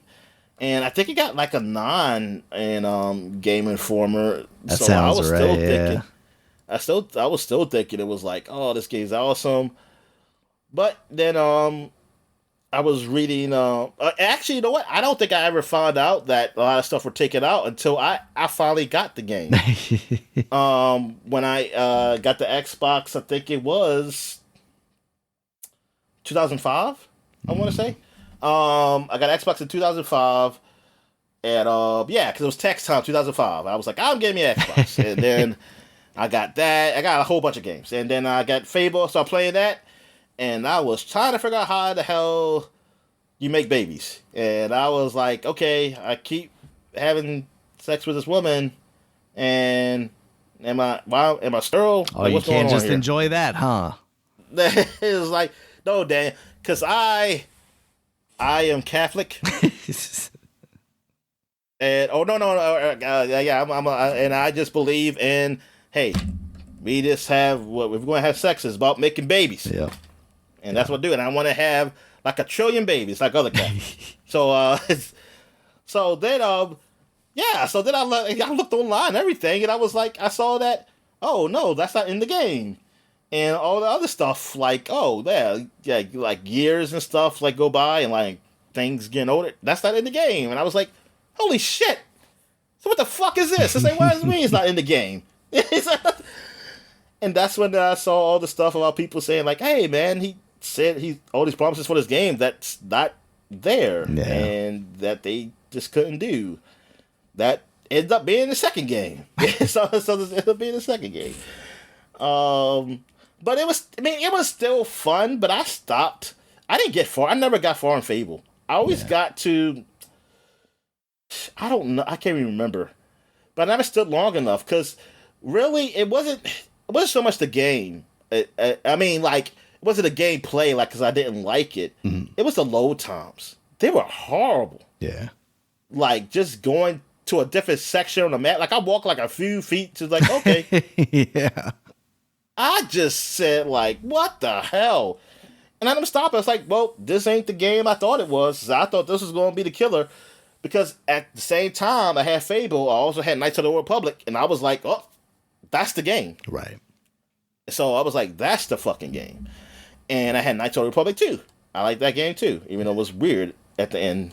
And then I realized why that was weird, because it was a finish. But Yeah. but yeah, Fable. I was disappointed. I was a little disappointed. So that's why when Fable 2 was announced, I know you say, "Oh, I like Fable," and stuff like that. I thought you were a weirdo. I was like, Fable, like Fable. Can I mean have babies and stuff like that? What the fuck, man? But I was disappointed initially with Fable. But you played it on PC, right? Yeah, So I'm not sure how much longer it was before it came out on PC, but it's very much a game that, like, I think maybe it's the fact that, like, it did take a while to come out on PC, even a couple of months. So, like, my expectations were tempered a bit. Because I remember being disappointed about, like you plant a tree and you watch it grow, like that stuff turning out to be all fake. But the just came out a year later on PC. Okay, yeah, so that makes sense. Then I would have kind of seen the discourse around it and maybe temper my expectations a little bit. And this should be they got to be a Fable anniversary. An anniversary. A double anniversary, because they already had an anniversary that came out in 2014. Yep. It got to be another one. Yeah. And it did actually release this week in 2014 too. I just didn't highlight it because I knew we would talk about the original release. Yeah. But yeah, so maybe that's what it was, and I really enjoyed it as kind of a good action, kind of not quite RPG. It was doing some things, but like you said, they did do the stuff where it's like, oh, if you're good, you get like a halo that starts to float around your head. And if you're bad, you get like real bad tribal tattoos. And they had really cool like armor that you could switch out and stuff, which is something that I missed when they went to Fable 2. They really kind of took away a lot of those clothing options to customize your character. But yeah, I would love to see if I had like old hard drives that still worked around here that had like screenshots of my cool looking, dark Fable guy, See, in Fable, the anniversary, they should have included some of that stuff. Should have added that stuff in. Hey, I would like that as just like an Easter egg where it's like, yeah, this one specific place you could plant a tree and then come back to it later, or you can, have a kid, but then they say it died in childbirth. You know that or something. plant a tree. I know that because that's not what I mean, I remember hearing that, but I didn't give a damn about no plant a tree. I wanted to make babies. Yeah, that's how I wanted to see my kids grown up and say like, hey, we haven't seen you in forever. And I was like, I had to get some milk. You'd be amazed at how hard it is to find a good cigarette around here.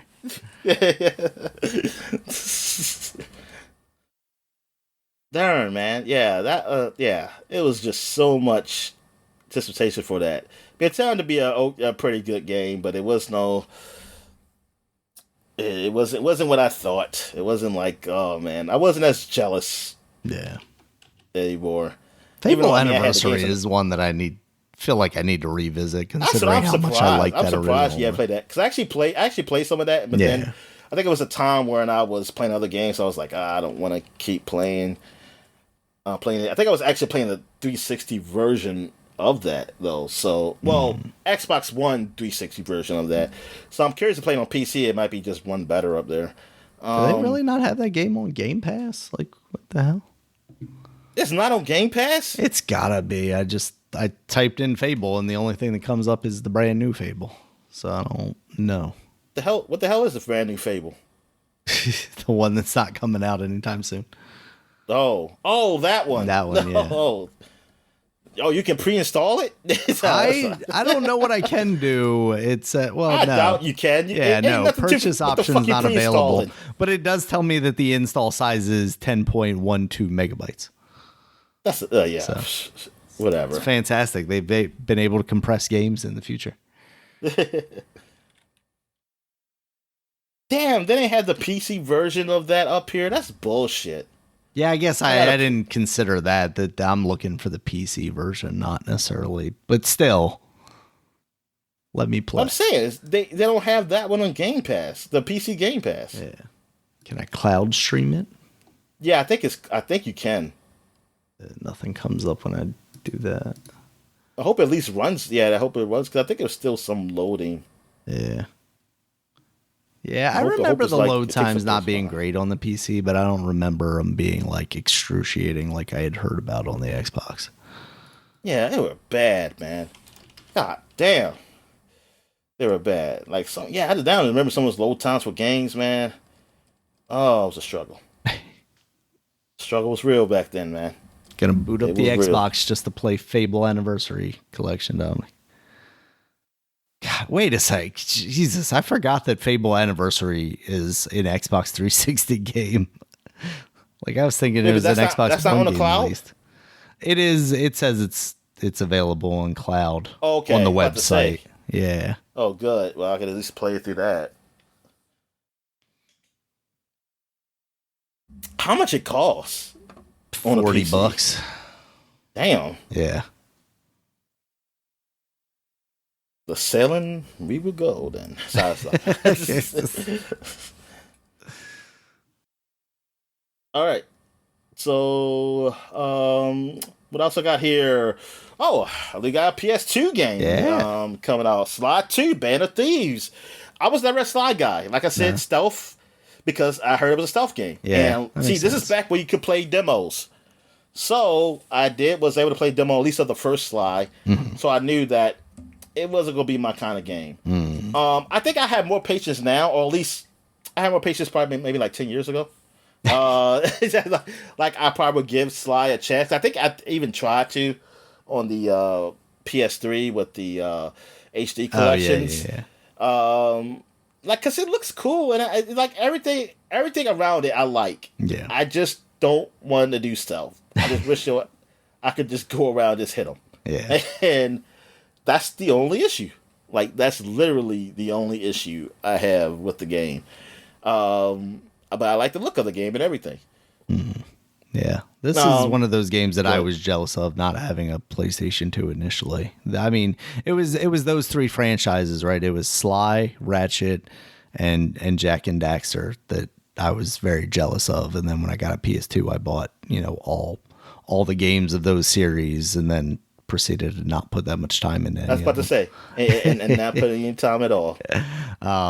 Yeah, and then I think I did play a little bit of this too when the HD collection came out. But yeah, for me, it was very much like Ratchet and Clank ended up being the winner out of them. But like Sly had the thing that they even continued in like Infamous, where you like cling to things when you jump, you would like be magnetized to things. Yeah. I didn't love that as a game that was trying to be like kind of a stealth platformer.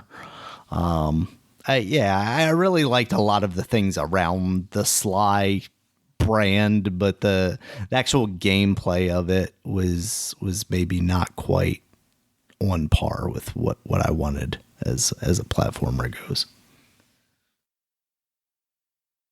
This says Sly frequently appears on an all-time list of PlayStation 2 games, ranking number 23 by GameSpy, and number I can see 24 that. by IGN. I'm trying to think, like, then where's the original Sly Cooper at? I don't remember because I feel like 2 was the one that everybody like. I mean, obviously Sly 1 was the start of the franchise, but I think Sly 2 was the one that everybody rated, slightly higher. Like it was an improvement over the first game. Because this is the one where they also included his companions like the turtle and the wheelchair and the hippo and stuff. The turtle's in a wheelchair? Yeah, wasn't he? Oh, I didn't know. I mean, I didn't Yeah, know. I think so. Wow, they were very progressive back then.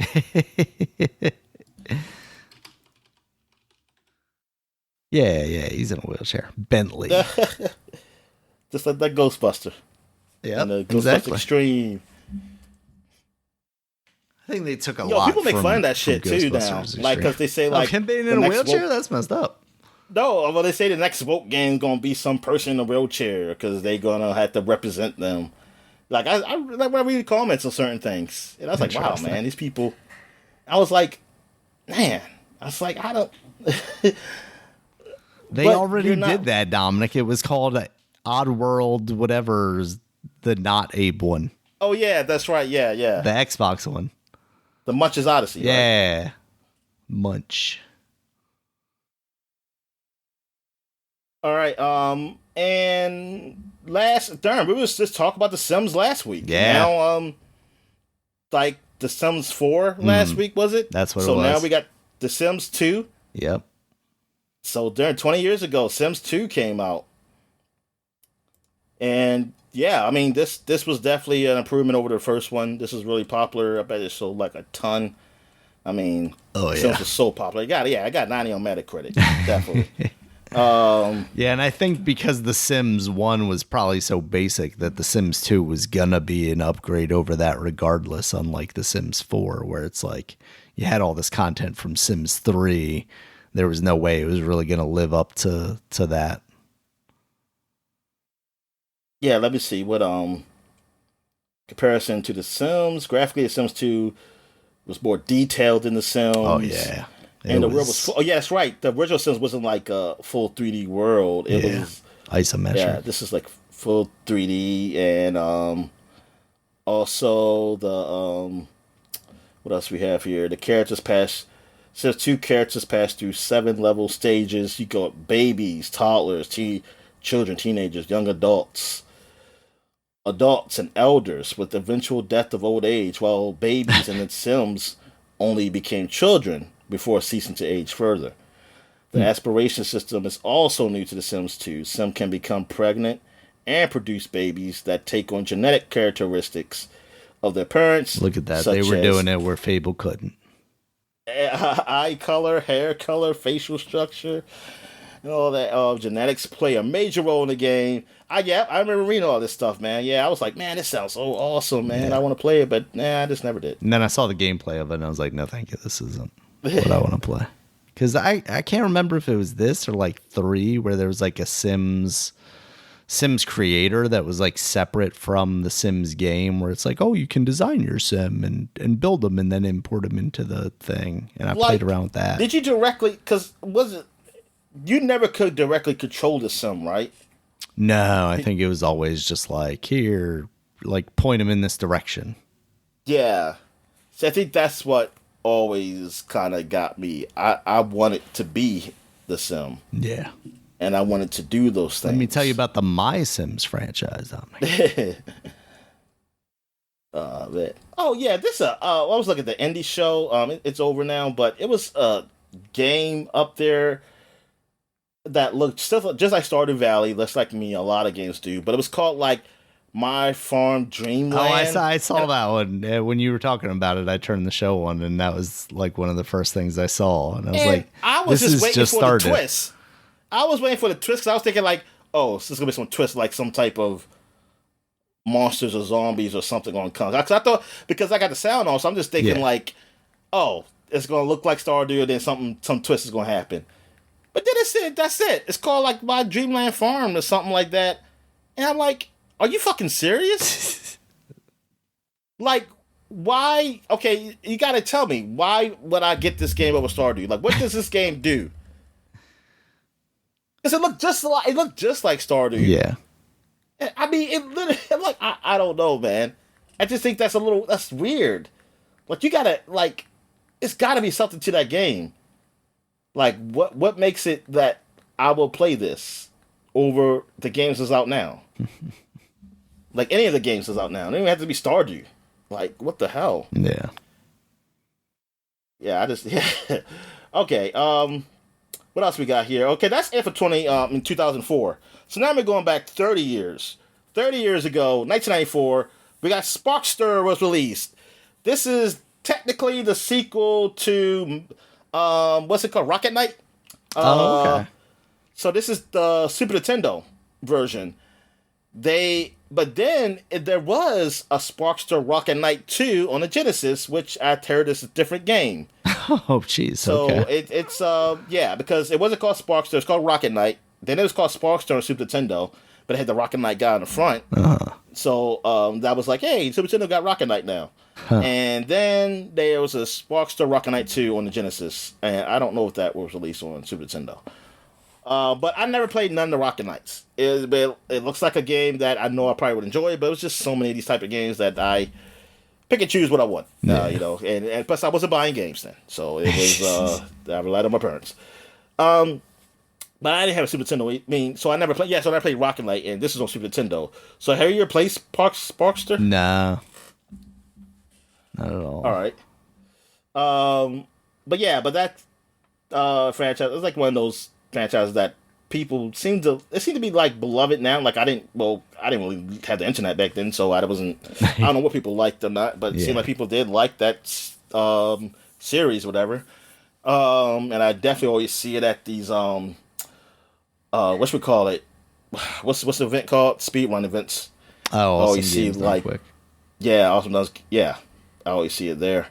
All right, what we got here? Oh yes, also 30 years ago, SNK Corporation, they launched the Neo Geo CD console in Japan, and it sells the entire first run for 25,000 units on a single day.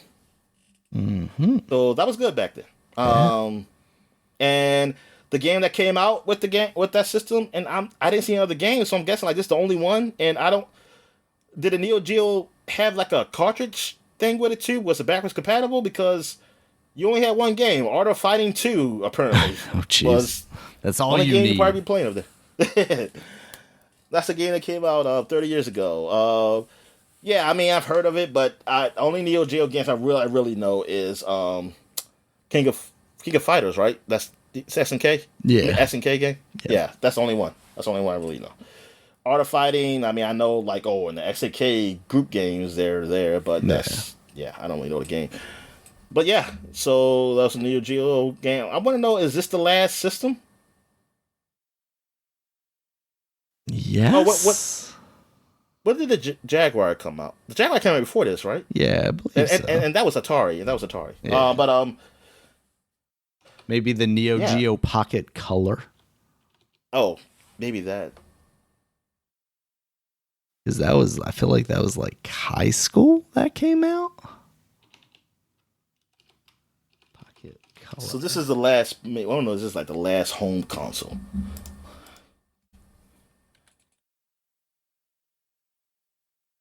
Oh no, that would have been middle school. 1999. Well, it's high school for me. Neo Geo Pocket Color lasted 1999 to 2001. It was discontinued in North America in 2000, though. That was just Japan. Yeah, Neo Geo CD. It looks like a darn Sega Saturn. Oh. September 9th, 1994. Oh, yeah, it does. Discontinued 1997. And it says predecessor, but I don't see a sequel. What comes out? A successor. I don't see a successor, though. I mean, just look at that logo. That's bad. What is that? 2 creepy smiley faces? Oh. Yeah, Darren. Get out of here with that. Oh my god. Yeah, what? Yeah, that is pretty That's bad. Neo and that's Geo. And Geo is very upset. Man, Neo Geo. The Neo Geo. The front-loading version, the first to market, only released in Japan. What's it mean? Oh, a tray-loading Japan-only version known as the front loader. Yeah, because it looks like the one in North America was top load. Yeah. A double speed unit, a Japan-only upgraded faster loading version. The Neo Geo Pro, Dominic. Yeah, because criticism of the system's general long loading times began even before launch. Huh. Said a prototype of the system that they showed was single speed, and the load time was 14.28 seconds between rounds. Ooh. Rough. Ooh, yeah. That's real bad. In response to criticism, Neo Geo CD's long load times, SNK planned to produce a model that double speed the double speed CD-ROM drive for North America. However, the system missed its planned American launch on October 1995, and while SNK declined to give a specific reason for the delay, in their announcement for the new January 1996 launch date, they stated that they had decided against using a double speed drive. Wow. Their Japanese division produced the excess number of single speed units and found that modifying these units to double speed was more expensive than they had initially thought, so SNK opted to sell them as they were, postponing production of a double speed model until they have sold off the stock of the single speed units. Man, darn. Yeah, this had to be the end. Yeah, this had to be the last one. This had to be it. Good God. Oh, that was it, man. It was $400. Based on inflation, that's $10,000. So these consoles are cheap. 400, man. All right, so that is it for the flashback segment. So we're gonna that is it, right? Yes. Yep. We're gonna take a quick break where we get to the gaming news. All right. And we're back. Let's get to the gaming news. What we got, Dan? All right. First up, Dominic. I know it was kind of a hard row for Unity to toe at the time when we originally talked about the runtime fees that basically turned the whole industry against them. And they did kind of implement that at the beginning of this year, but now they are stating that they are going to be getting rid of them. In place of that, they are going to be raising the prices on Unity Pro 8%. And Unity Enterprise by 25%. The free version of Unity will still be free, and I think they raised the cap to like $2,000 or something like that of profit before you have to get into one of these. Actually, it might be significantly higher than that because $2,000 does not seem like a lot. I did have that article open here. $200,000. That's what it is. Raising the revenue from $100,000 to $200,000 for those using Unity Personal. So if you're still making your game in Unity, you can make up to $200,000 in profit before you have to subscribe to one of these. It's kind of surprising that they actually ended up going through with this at all, considering the uproar that went around this. I wonder what this actually resulted in for people that used Unity and, games in the past, whether those did get affected by this or not. But I feel like the fact that we haven't really heard anything about that, makes me wonder. I am looking at this article on Video Game Chronicles, and one of the people in the comments indicated that Sea of Stars, Dredge, and Dave the Diver all did use Unity. So sounds like Unity is still still being used. Yeah. I don't know about newer games, because obviously if those games came out last year, they were, or 2000. So is it still cheaper than using Unreal? That's a good question, because Unreal, I believe, is free now as well up to a certain point. Engine. Like how does this work? Like what does it mean? Like Unity Pro? Like what does that do? So basically with Personal, you can generate up to $200,000 in revenue, and at that point they would make you go into one of these other tiers. I'm not totally sure what the... So it's about your revenue. Okay. Yeah, it's about how much money you're making based off of, their work effectively. And I think it's one of those things where, like, once you get into one of those tiers, then they're taking a percentage of your income. So, yeah. All right. Next up, Dominic. Annapurna, their games division, has basically just all quit. They, the leader of their games division apparently was in negotiations with the head of Annapurna, and they could not come to terms. It sounded like they kind of wanted to become their own entity. and may, as a result, now become an entirely their own entity, because the head person there resigned along with 30 other employees. Now, some of the bigger games that we know that have deals with Annapurna, like Control 2, that is actually with Annapurna directly, not through their games division. So it sounds like that's going to be unaffected. But it's still kind of crazy that this is just kind of, so I'm confused then. Well, so the company is still there. It's just the game division's gone? Correct. So Annapurna Interactive was like their subdivision, and they're the ones that released games like Stray and Cocoon and Outer Wilds. And then there's Annapurna Pictures, which is like traditional Annapurna from before they were doing like video game stuff. And then some of these bigger titles like Control 2. Okay. Yeah, and apparently Megan Ellison, the one that's in charge of Annapurna Pictures, is problematic to work with, is what I've seen some people say.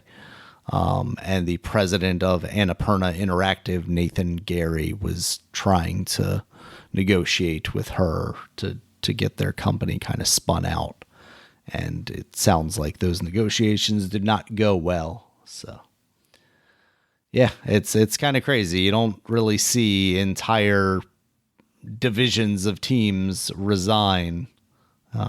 So clearly they're doing something wrong here. But just seemed like kind of a wild story, especially with some of the more high profile games being tied to them and coming out of them. They were, to me, I was starting to see Annapurna as basically the next Devolver, basically. You know, if I saw their name on a game, it meant like, oh, that could be for me. And to just see this kind of fall apart was a little weird. So, all right. Oh, she's like Larry Ellison's daughter. Yeah. Which Holy is shit. Not something I realized until until all this stuff started coming out. All right, Dominic, another story here. Microsoft is laying off 650 more people. It sounds like mostly from Activision Blizzard, and it sounds like this may be the result of kind of the merger stuff. It sounds like these roles were basically like corporate and support functions. So basically stuff that would overlap when you already have the behemoth that is Microsoft. You wouldn't necessarily need a whole bunch of like HR and corporate managers and stuff. You still hate to see it regardless of what the reasoning is behind it, even though this kind of feels like it was inevitable. In a year where we've just seen so many layoffs, and even just specifically at Microsoft over the past, couple of months, it just feels like another, shot. Now, of course, Phil Spencer is out there saying, people are getting severance packages and extending health benefits and all that stuff. But at the end of the day, there's still 650 people losing their jobs and then trying to find jobs in this market that is seemingly being consolidated. Very easy, Daniel. Despite, yes. Stop listening to the propaganda. Yeah, you just download an app and next thing you know, you're working for Amazon or Uber or whatever, right? Yeah, exactly. You can just be an Uber driver. It's very easy to get jobs. Entrepreneur. A DoorDash delivery person. Yes. Not delivery person, entrepreneur, Dominic. Entrepreneur, I'm sorry. Yes. Please. I bought a car just for this. This is my second car. Or you can get a car through them, man. Exactly. You pay through your paycheck, the car. There you go. Yeah, awful. All right.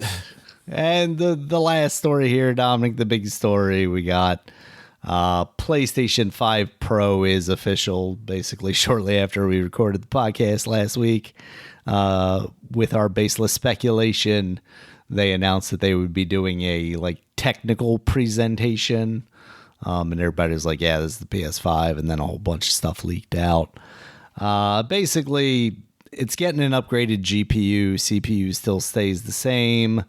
They're doing DLSS style stuff, calling it PSSR, custom, resolution AI stuff. So you can basically generate the image at a lower resolution and then use AI upscaling to make it look prettier on your 4K TV.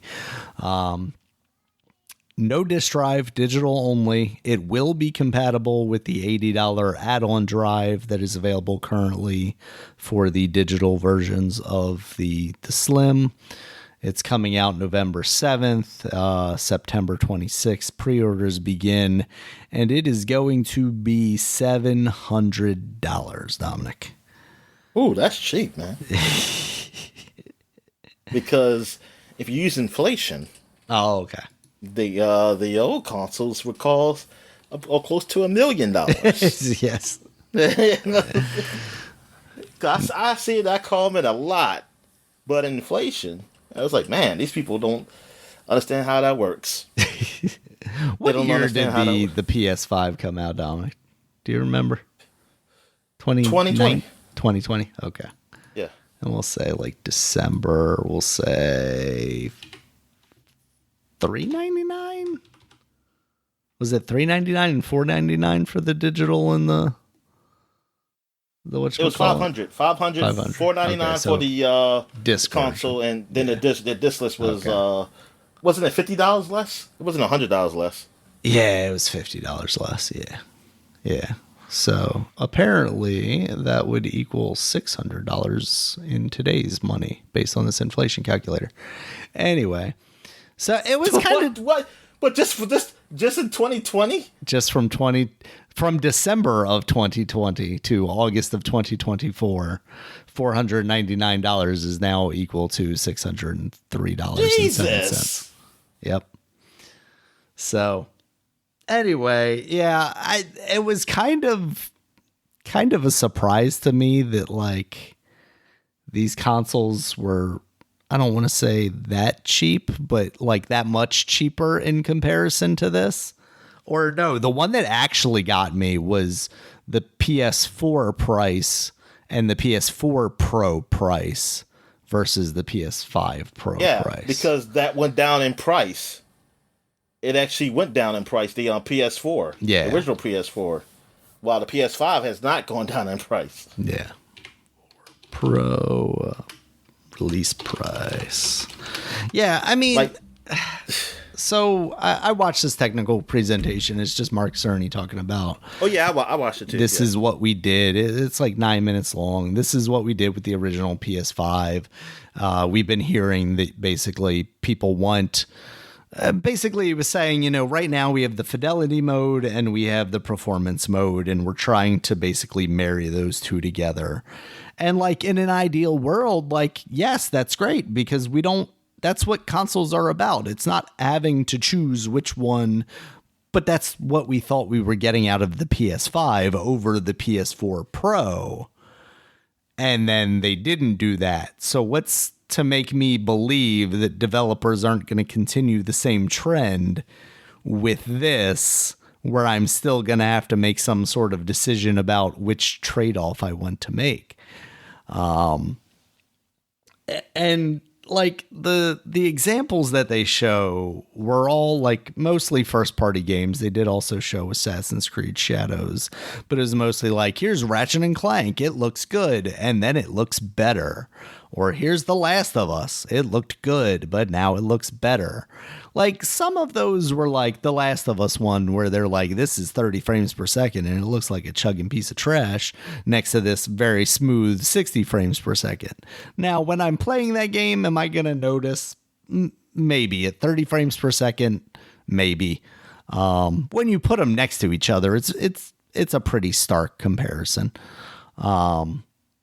And I've been seeing stuff come out of like Digital Foundry. But wait a minute, I thought they didn't show 60 frames to 60 frames. They on the also did PS5 that too. So they first compared the fidelity I was mode. about to say, I thought they did. Yeah, they did. I was misremembering. Yeah. No, you're right. They compared the fidelity modes, and then they compared the performance modes basically to this, and said, in the fidelity mode, it's going to look better and it's going to run better. And then in the performance mode, it's going to look better and, run about the same probably. Yeah, I've been seeing stuff coming out of Digital Foundry over the last day or so. Basically saying like, yeah, it's a pretty decent upgrade. And, you're not necessarily going to be able to get a comparable computer because, instantly you see people saying like, I'll just get a computer instead. From what they're saying, it's like kind of comparative to about a 4070, which is a pretty expensive card in and of itself. Obviously with the PC though, you get a lot more options to play things. You get all of the Xbox games you could potentially want. You get, the freedom and the availability of a lot of things. And the adult games. And the adult games that you're not going to get yeah. on the PS5. Yeah, you can't get it. Yeah. Yeah. So like, obviously there's a reason to maybe pay the premium there. You're also going to gain the ability to swap out components where like, okay, maybe my graphics card is getting a little long in the tooth. I can put a new one in there and get a couple of more years out of it instead of what we're seeing, with the console where you'd have to completely replace it. Now, the problem is what we're seeing in the graphics card space is those have gotten so expensive that if you're talking about just replacing the graphics card, you're probably paying about as much as almost one of these PlayStation Pros anyway. I don't like the price of this thing, but at the same time, I almost feel like I'm a lot softer on it than upon initial feeling or before it. As someone that's gonna have to defend my position of like, I wanted a Switch Pro and I want the Switch 2 mainly because of performance of the original console. But it does all come back to it never felt like we got the performance that we should have out of the Xbox One and the PS5 base versions. And for them to now sell a console that's like, close to double the price, just a couple of years later with nothing to show for it except old games. I think that's my takeaway from their presentation is like, how many people are actually concerned about playing these games at a higher fidelity now when all you're showing is like your first party games that a lot of people have played and beaten and probably won't revisit? That's the problem. A lot of these people are not going to go back and play those games saying like, oh, now it's better. Yeah. Because like I technically, if that's the case, maybe some of these people are probably already played those games like 3 times because they played it originally on the PS5 or PS3. I said PS5. Yeah. Originally on the PS4, PS3, some of them, and then you got a PS5 version, and now you're saying, oh, now it looks even better on the PS5 Pro. It's like, is it really worth going back to play that game? Yeah. So it can look like that, and then that's if you care about like ray tracing. I'm sorry, that's a very limited people I think cares about that. It's so limited. People who care about fucking ray tracing. Yeah. We've talked about that in the past. It's probably so limited for people who care about true 4K, honestly. Because if they really did, there will be more people who are not playing the PS4 and playing the PS5. But it's not. It's more people still playing PS4.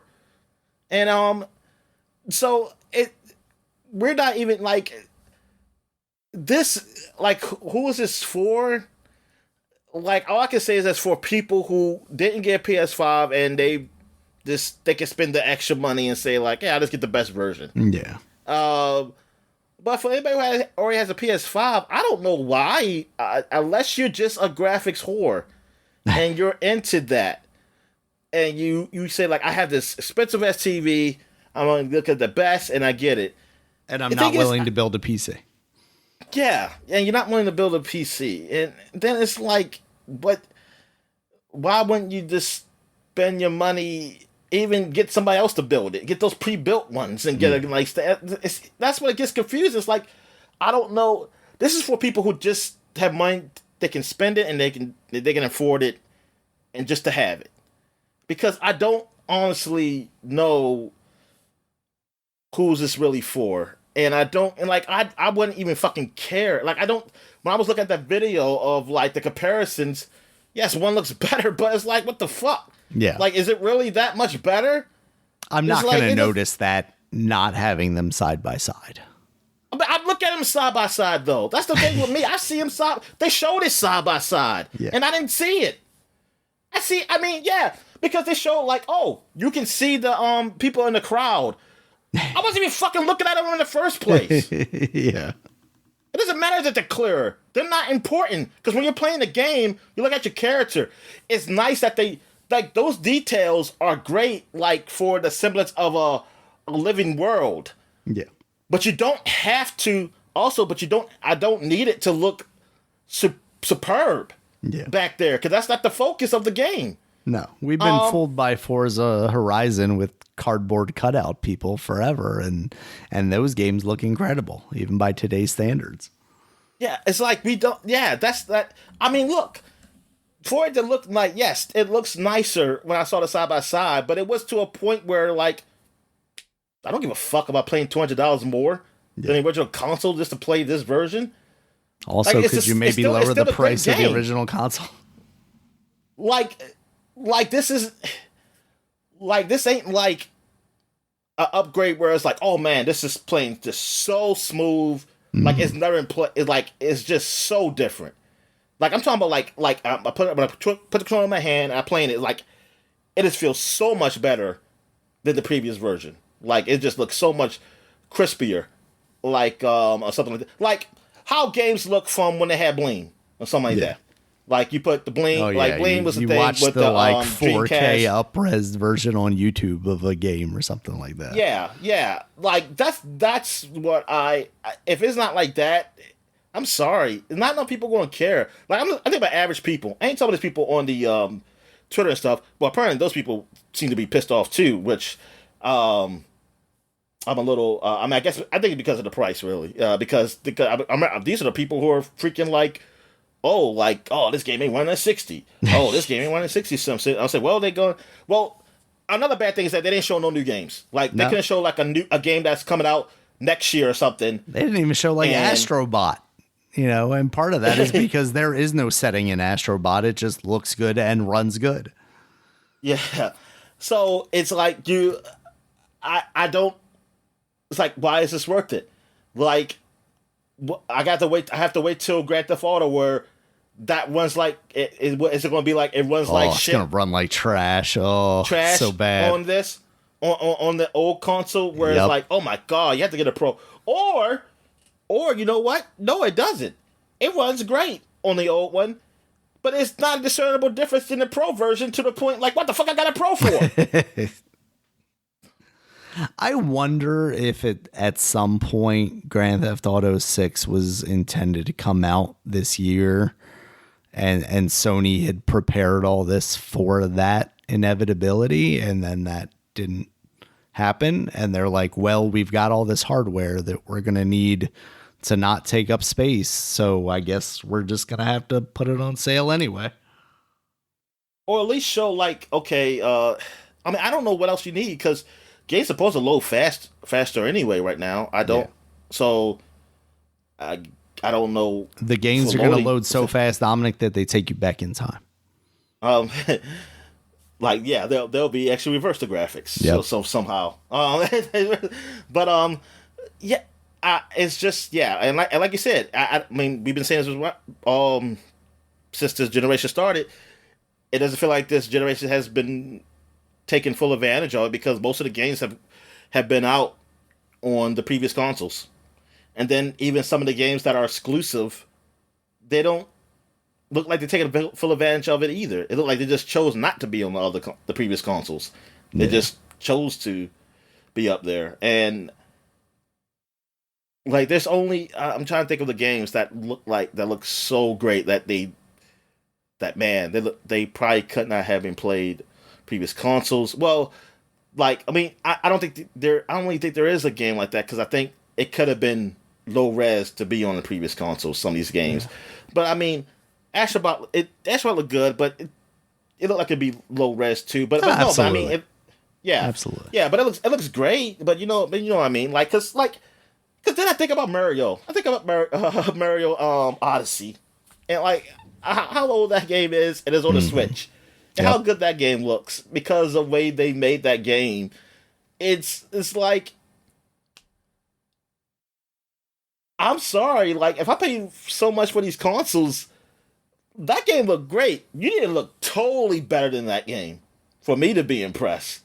Like you gotta be, and that sucks. I'm trying to think of a game. Like what game came out recently? Um, damn, Black Wukong came out, and I mean that looked good. Like That these looks games, really good. and they're not bad games, and it's nothing against them.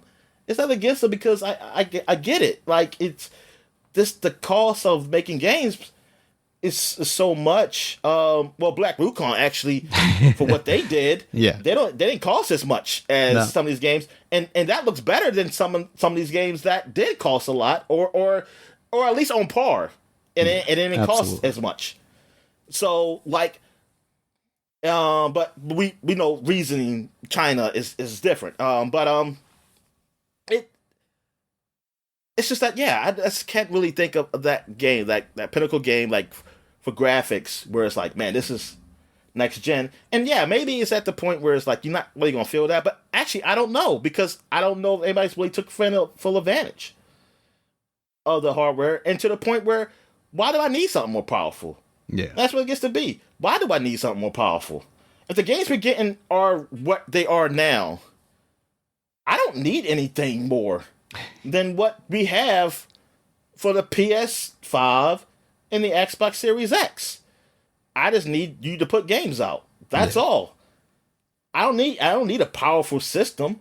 I don't need a PS5 6 right now either. Because it looks like cuz like I said, if the type of games we're getting right now are these type of games, you have not shown anything. Why do I need another console? Right. The Switch has because like I said, these games that are looking better and like they're not running that well on the console. At least especially at least from even the first party, which Yeah. that I'm very surprised because the way Nintendo usually do that thing. Um, but yeah, like I do want Switch 2, and Switch been out for a while. It's been out for a while. Um, get something better, and probably the hardware probably feel better too. Hopefully, when it comes out, like there's improvements to be done with that. Like I seen like it's not much you can do with the Switch. Well, with the Series X and PS5, it doesn't feel like y'all have took a full advantage of it. Yeah. I mean, just think about that. Um, We're talking about the Switch getting a successor at the same time we're talking about a PlayStation 5 potentially getting a successor or more realistically I think an Xbox getting a successor because I think they basically said that they're looking at coming out with like the next step in hardware, as soon as next year. Those are consoles that came out at drastically different points, and also the Switch came out with already old hardware in it because that's the way Nintendo does things. Whereas at the time, the Xbox and the PS5 were bleeding edge. So it's pretty wild to me that we would have those things getting refreshed on the same timeline. yeah, it like yeah, we don't. Yeah, it's just like I said, this is for a certain group. It's like it does nothing. It's like this doesn't do anything. Like the PS5 Pro, I mean the PS4 Pro, and then the Xbox One X. Like there were some improvements because first of all, even like the dashboard of the Xbox One was slow. It was getting slow, man, because of the updates and shit they've been doing with that shit. Yeah. Like this shit's horrible right now. I struggle with it when I turn it on, and like going to One X, it was like, oh yeah, it's actually just the operating system just running better and faster. And actually for the PS, I didn't hear that. I just assumed that from the PS4 Pro. I just assumed. I could be wrong. But then the games, yeah, like you saw that you could see the difference there too. And like yeah, because I mean I see the difference even through the YouTube videos. Say, oh yeah, I see how that's running, and like how this loads a whole lot faster. But now we're at the point where I don't really hear about long load times with games. Period. On these newer games, mostly it was only some games. It was like the instant loading if they allow you to do it. Right. It seemed like that's not really a thing because I don't see that much. I don't see that much anymore. It's not really treated that way anymore. Exactly. So, but yeah, loading time. I don't really hear like a serious problem. In this, like it's more game related, not system related. So, and so this, like I said, graphically, it's not. Yeah, it's not worth it. Like unless you got something to take advantage of it. If you got something to take advantage of, I guess, because you probably want that worth. But I feel like, how do you feel? Like for a normal person, they probably feel okay with what they got. Like they probably got either they got a nice TV. And they got the system. They probably like, what would a regular person need to pay? Like, I need to get another system right now. After they already have a PS5. Like, I don't know, unless you're those people who are really into it.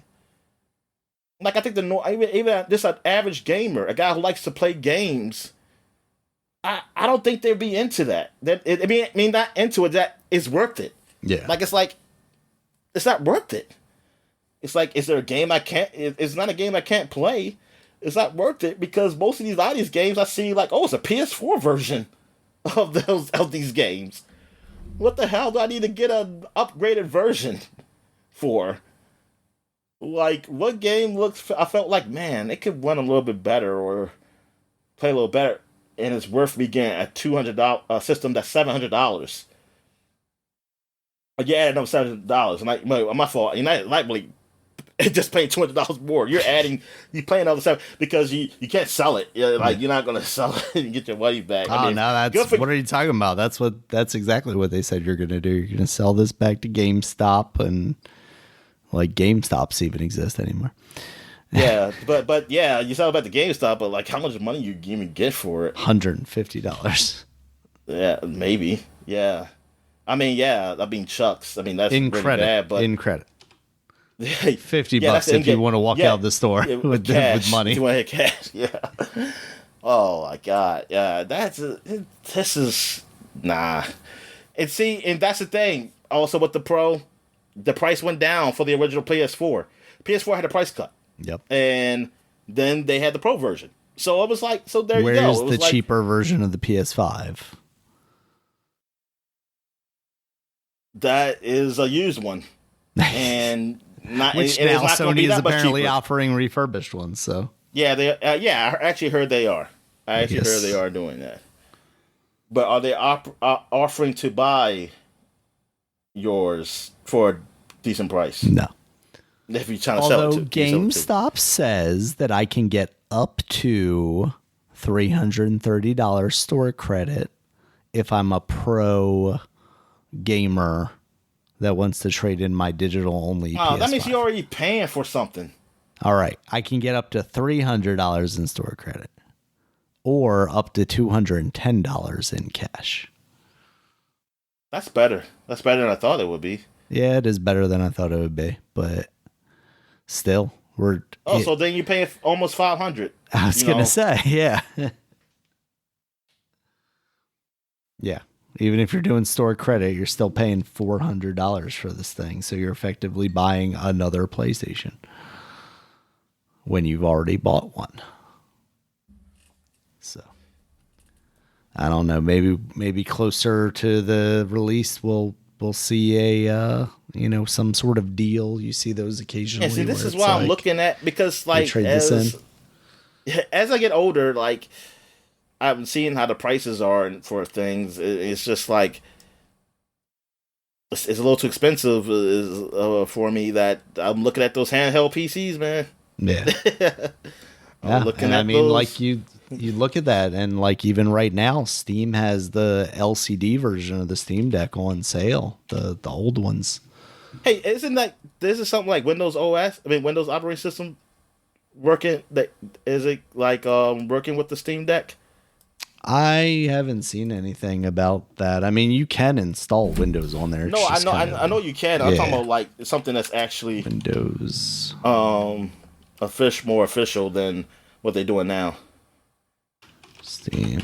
No, I mean, I everything I've seen is that Microsoft wants to release some sort of more compatible handheld version to run on stuff like that, but I don't think there's been any official announcements yet about what that ends up being. So, yeah, I mean, that's the only unfortunate thing about the Steam Deck. The Steam Deck is very much like this is your gaming device. This is your Steam Yeah, portal. Whereas, which is some of those yeah, other which ones is is fine. like, I this mean, if you could think be more. because that's just like it's just like a Switch. I mean, it's just a Nintendo, Yeah. Yeah, so absolutely. yeah. So I get it. Yeah, if you and that's fine. But now that I know, like, oh, you can actually make it something more. Yeah. Kind of want that.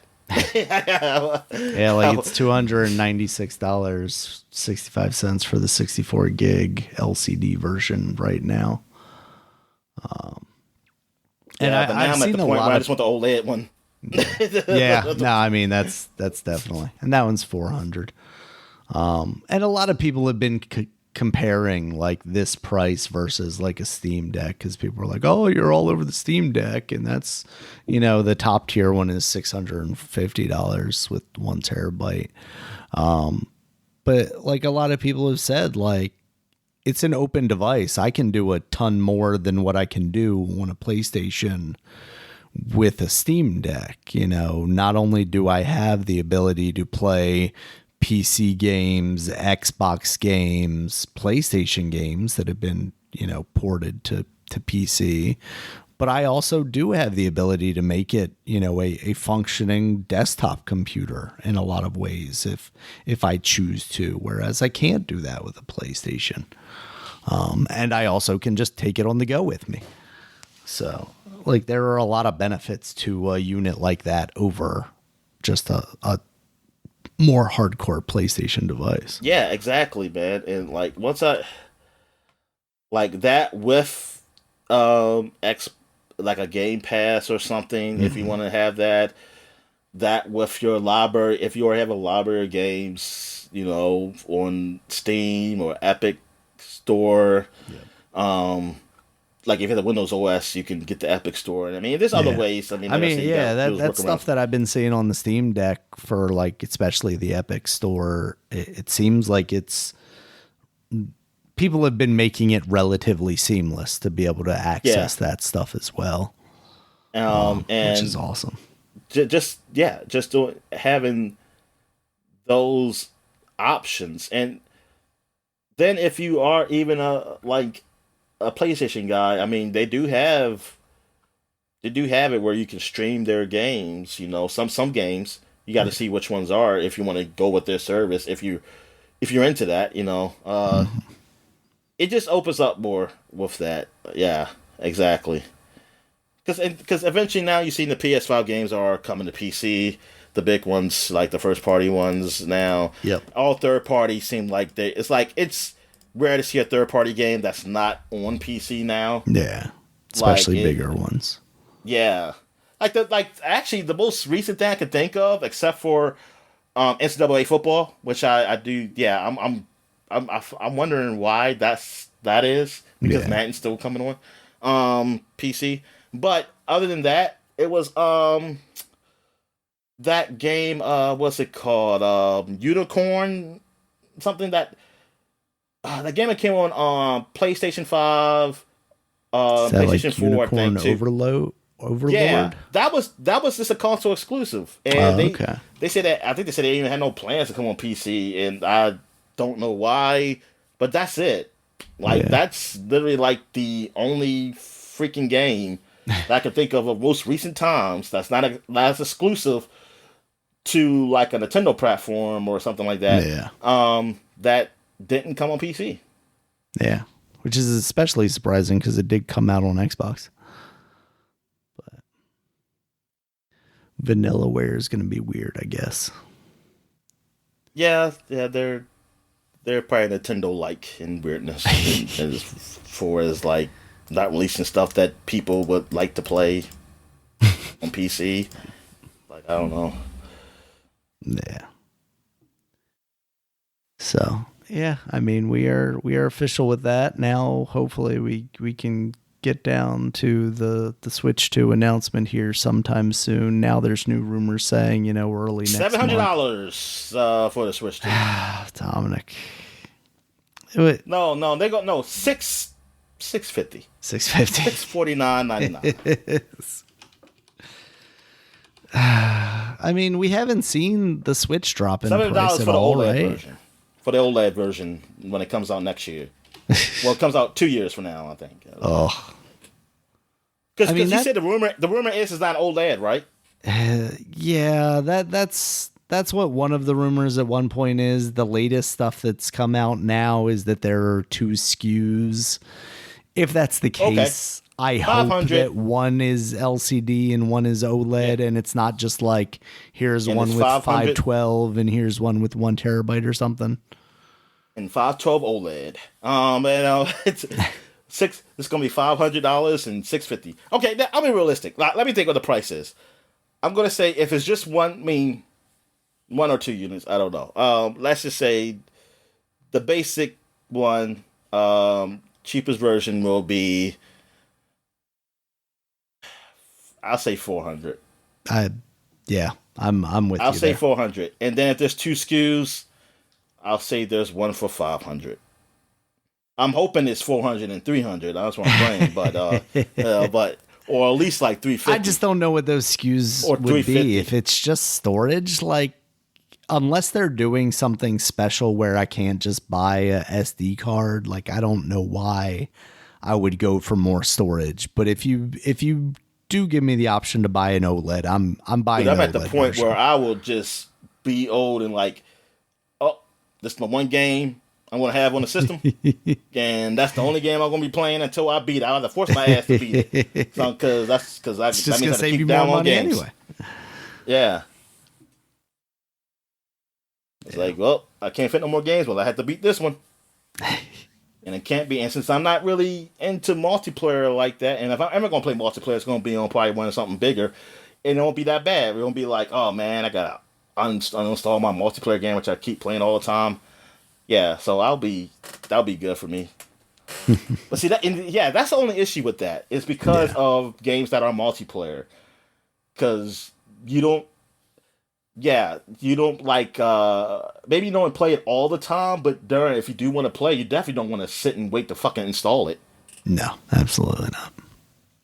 That's why we need cloud streaming with everybody. Everybody needs it. And we need faster internet. There's plenty of islands out there. I've seen those islands on the map. Those, especially in the Olympics, when I saw those small ass countries, so you can get those people out of there and just big old server farms. Just have out there, or tell those people, say, look, yeah, like, hey, we'll pay you some money. You just keep the server here and keep it up and everything. Like, keep the upkeep on it. Yeah. Yep. All right, Dominic, that is what I had in the way of news. Anything else on this topic? That's why we need monkey slaves. Or chimpanzee slaves. I don't know what the hell. I don't know. Watch that HBO show, Dominic. You'll find out why we don't do that. No, I'm too scared to watch that show. Yeah. I just feel like I was going to see something. Well, I don't think I want to see anything disturbing. Well, I probably will, but not that disturbing. But hear stories of something disturbing that I do not want to know. See the aftermath of. Yeah. It'll be just like when I was a kid, when I learned how bestiality was. And that scared the shit out of me. I had nightmares because I think you do things from animals like that. Told you not to download anything from Kazaa. All right, Dominic, let's get into new releases here real quick. We got Warhammer 40K, Space Marine 2. This was kind of out last week because they had like an early access thing, but that's out now on PC, PS5, Xbox Series X. Seems like it's pretty short and sweet. That's what I've been seeing, and that's the kind of game I'm looking for. So it's not something I'm jumping on right now, but one of these days maybe. Yeah, man. Yeah. I'm glad. I'm glad. Like it's getting. Because, I mean, it was one of those games that when it came out, it was like, okay, it's just another third person, shooter game, action game. But it turned out to be a whole lot better than what people really gave it credit for. Because when I played, I think it was a demo out. That's why I really played it. And, yeah, I think it was a demo. Because that's how I got to play it. And I was like, man, this is actually okay. And then I played it on PC for a bit, man, and I was like, man, I wish it was I wish it was co-op, Gears. Like, this is, because nobody really copied the Gears formula. Like, people, this is, like, with all this stuff, like, people, we copy things. We do things that's similar to something that's popular. Well, I mean, you see this in gaming all the time. I mean, you see how people try to do Overwatch and stuff and fail, and them just like Fortnite and things of that nature. So, like, nobody copied the Gears formula with this, man.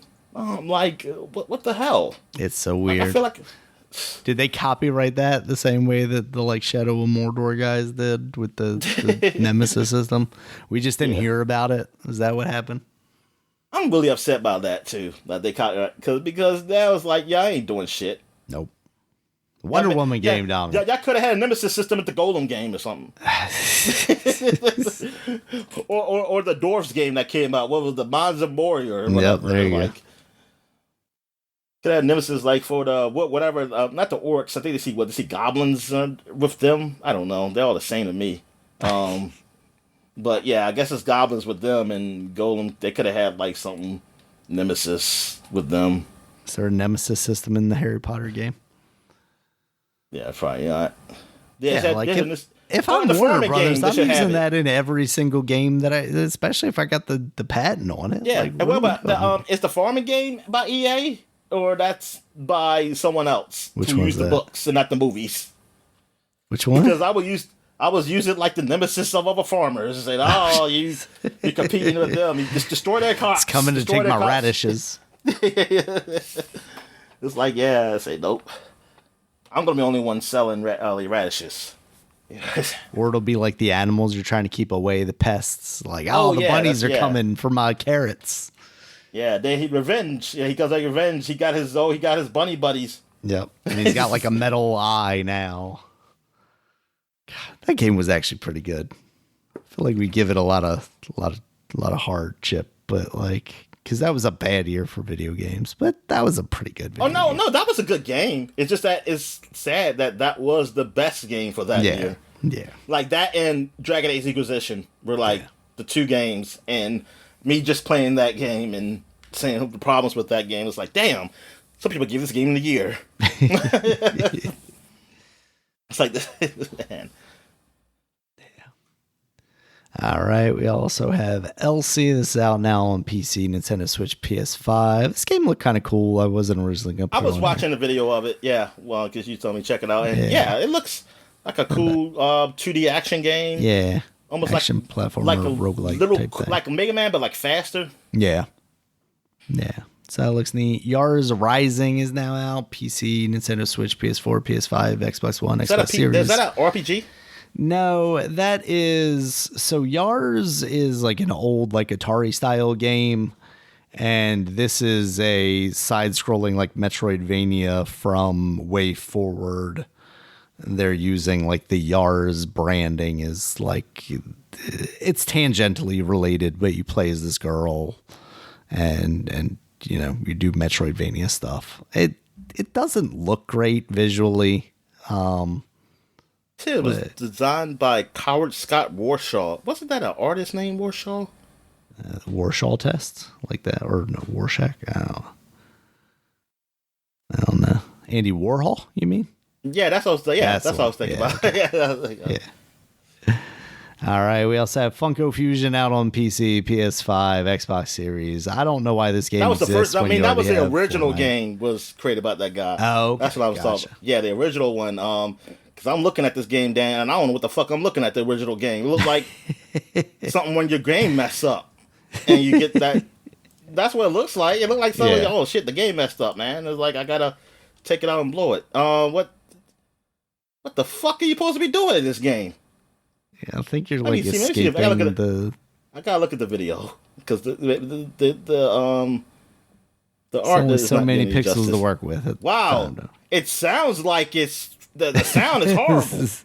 Good God, it sounds like static. You love to say it.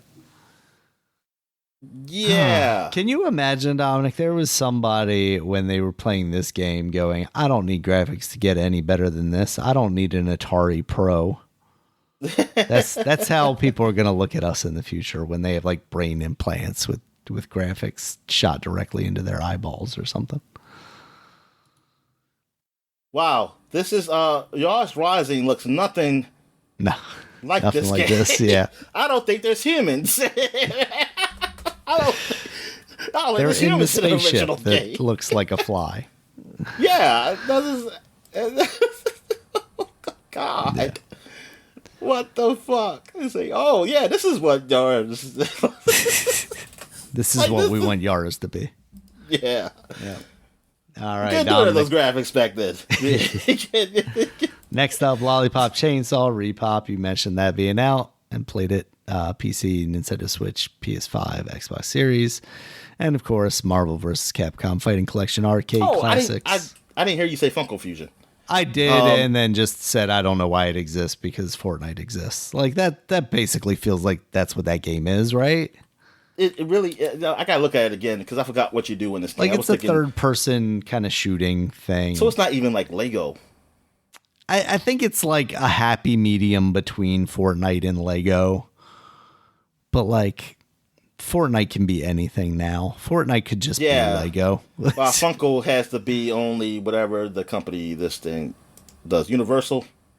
I don't know. I think they might have gotten some other stuff because I feel like I remember us talking about it last time, and then there being like some more brands that it wouldn't necessarily feel like should I be don't see in their catalog. like well, was that Wonder Woman that I saw? No, that's Xena. Yeah, that's Xena and her. Legally distinct Wonder Woman, of course. Yeah, yeah. I mean, I don't know what other character this would be. This person would be. It looks like Xena to me. Yeah. But yeah, I want to see like all the Funko Pops that they have. I want to see Michael Jordan. I was going to say, that's the thing, though. Like, this company has the deals in place, so they could potentially get other things in this game, I feel like. So. Oh, man. Yeah, this, I mean, it's like, I get it, but it's also like, you got to do something. You got to do something really special with this, because Lego's been around forever. And then, like you said, with Fortnite, with that kind of meta world, with them having everything. And then we already had the toys stuff with Disney, Infinity, and all that shit.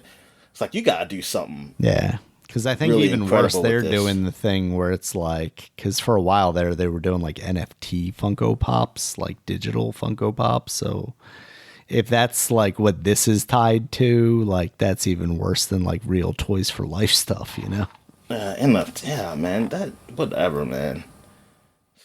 Darn. Yeah. Let's put my brain in a computer then. Let me just live in that world and shit. Where my things can exist. Yeah. All right, Dominic. That is all I have for the week. You got anything else? Did I see anything else? I thought there was something I was looking at. I wanted to mention. Shucks. Now I don't. Oh, the Halo. Oh yeah. There's been there was a canceled Halo Mega Bloks game. Maybe we mentioned it and I just forgot about it. I don't remember at all, honestly. That's what I'm saying. I don't remember ever mentioning it because when I'm looking at I was looking at about this because there's a release of the canceled game out there. I mean, it's like it's whatever. I don't know what you call it, prototype or whatever. Yeah, But alpha, beta, whatever. like a 360. I guess it was going to be on 360 or something, or Xbox One, but it could run on a 360 emulator. They say. But anyway, um, yeah, because 343 was still making because they made the first game on 360, so it could have been the 360 game that was going to come out. But anyway, um, yeah, this was apparently announced because I'm looking at it. People were saying like, "Oh, this game's been canceled." This was like years ago, and I was like, "Damn, I don't remember us talking about a Mega Bloks Halo game being canceled." I remember us joking about making a Halo Mega Bloks because Halo was with Mega Bloks. That's why they canceled it down because it was just a joke to everybody. Yeah, and I remember you always just say, "Oh, Mega Bloks sucks compared to Lego" or something like that. And I said, I'm okay with Mega Bloks because I remember my mom helping me build my dinosaur Mega Bloks stuff. But anyway, so yeah, I'm seeing the game, and it's not running very well. I mean, because like I said, it's the canceled game, so it's not all fixed up or nothing. But just looking at it, I'm like, oh, it looks like just the aesthetic and stuff, but it being blocks and stuff, the Mega Bloks characters and like Halo, like really cute looking and stuff. And I saw like it was a what's those things called? Hunter, those big eel. Well, they're eels, but they have the armor to make them like big looking monsters. It burst through like a building. They have the outline of it because of the blocks, and like through the building, and him fighting and stuff like that. And yeah, I mean, it looks cool, and it looks like you also got some. You could put like some turrets and stuff up. I guess some parts of the game where it's almost like you could set up turrets to help shoot the enemies or something like that. It was like a defender, like the defender. What they call the kind of games called? Tower defense. That yeah. But like this for I think a section of of the game or whatever. Like you were putting them up. I don't know if it's actually tower defense. Like if you're even defending anything, or you're just putting a turret up just to shoot the enemies up. I was watching somebody just play it, and yeah, it looks really neat. Like it looks like, hey, this is a cool idea just to do with a Halo game, do with the license, something different. That's not just a first person shooter, whatever. Or I mean, they have done strategy game, real time strategy games, Halo Wars, but and they did do the phone game, which turned out not to be good. But the what was that? The those isometric shooter games, the Twitch shooter, Spartan Assault or something like that. Yeah, it was two of them. Yeah, and so yeah, it was a cool idea. And I see some people playing and say like, "Oh, 343, why they canceled it?" I mean, even though it's not them, it's probably Microsoft anyway. But anyway, but people hate 343. Yeah, it's like Halo, like me, because I'm not into multiplayer on Halo anymore. I mean, I was never really into it. I just played it. I enjoyed Reach, and I enjoyed 5 because I actually did okay in those games initially. So those are the games I enjoyed, and apparently I know people probably hate anything after 3 or Reach. Like I don't know what the consensus is with the Halo community. I like the campaigns in Halo. Story's not that great to me. Some people really even like the old story before 343, which I just thought it was okay. Yeah. Not really great. It's like like following the story. It didn't really grab me. But playing the game was really fun for me though. I really like playing the game. But yeah, I mean, just looking at this, like the potential of what it may have been. Who knows? I don't know if you can say it's good or not. I mean, it's like it's easy to say that now, like just to say because I mean a lot of people are just pissed off Microsoft right now, and especially the Halo community probably are pissed. So they're probably just saying like, hey, there's something that looked like it could have been pretty good. Like yeah, the idea sounds good. I don't know if the execution would have been good. I don't know why it got canceled. But I mean, it's cool that it looks cool. Like I do want ideas like that to happen though. That's the thing. Yeah. I do.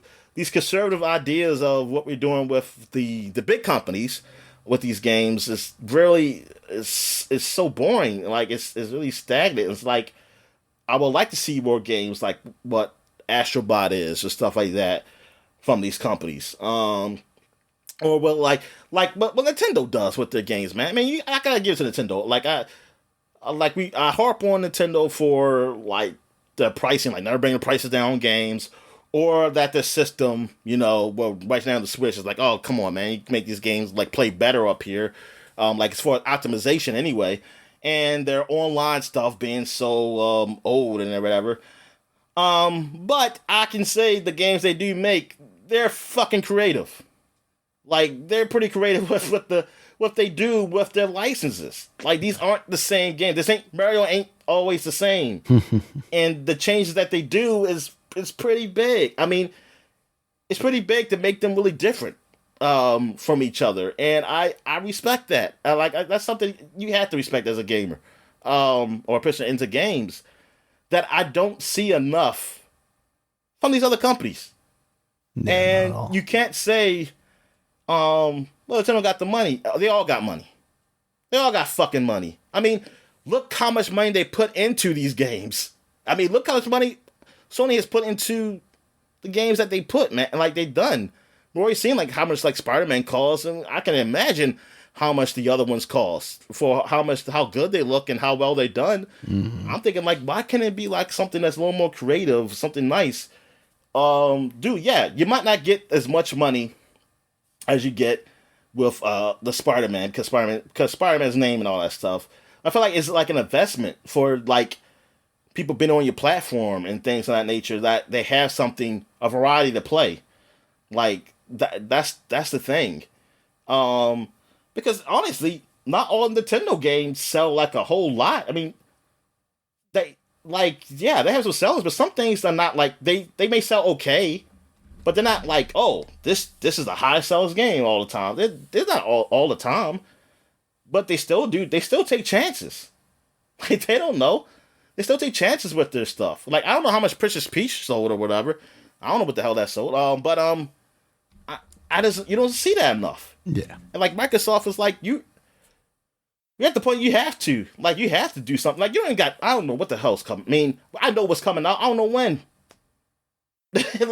Like after Avowed, when are these other games coming out? What is going on? And there aren't a lot of games. Yeah, and I guess they just don't. I guess PlayStation and Microsoft, they don't care about the age, like the younger age groups. Yeah. You know what I mean?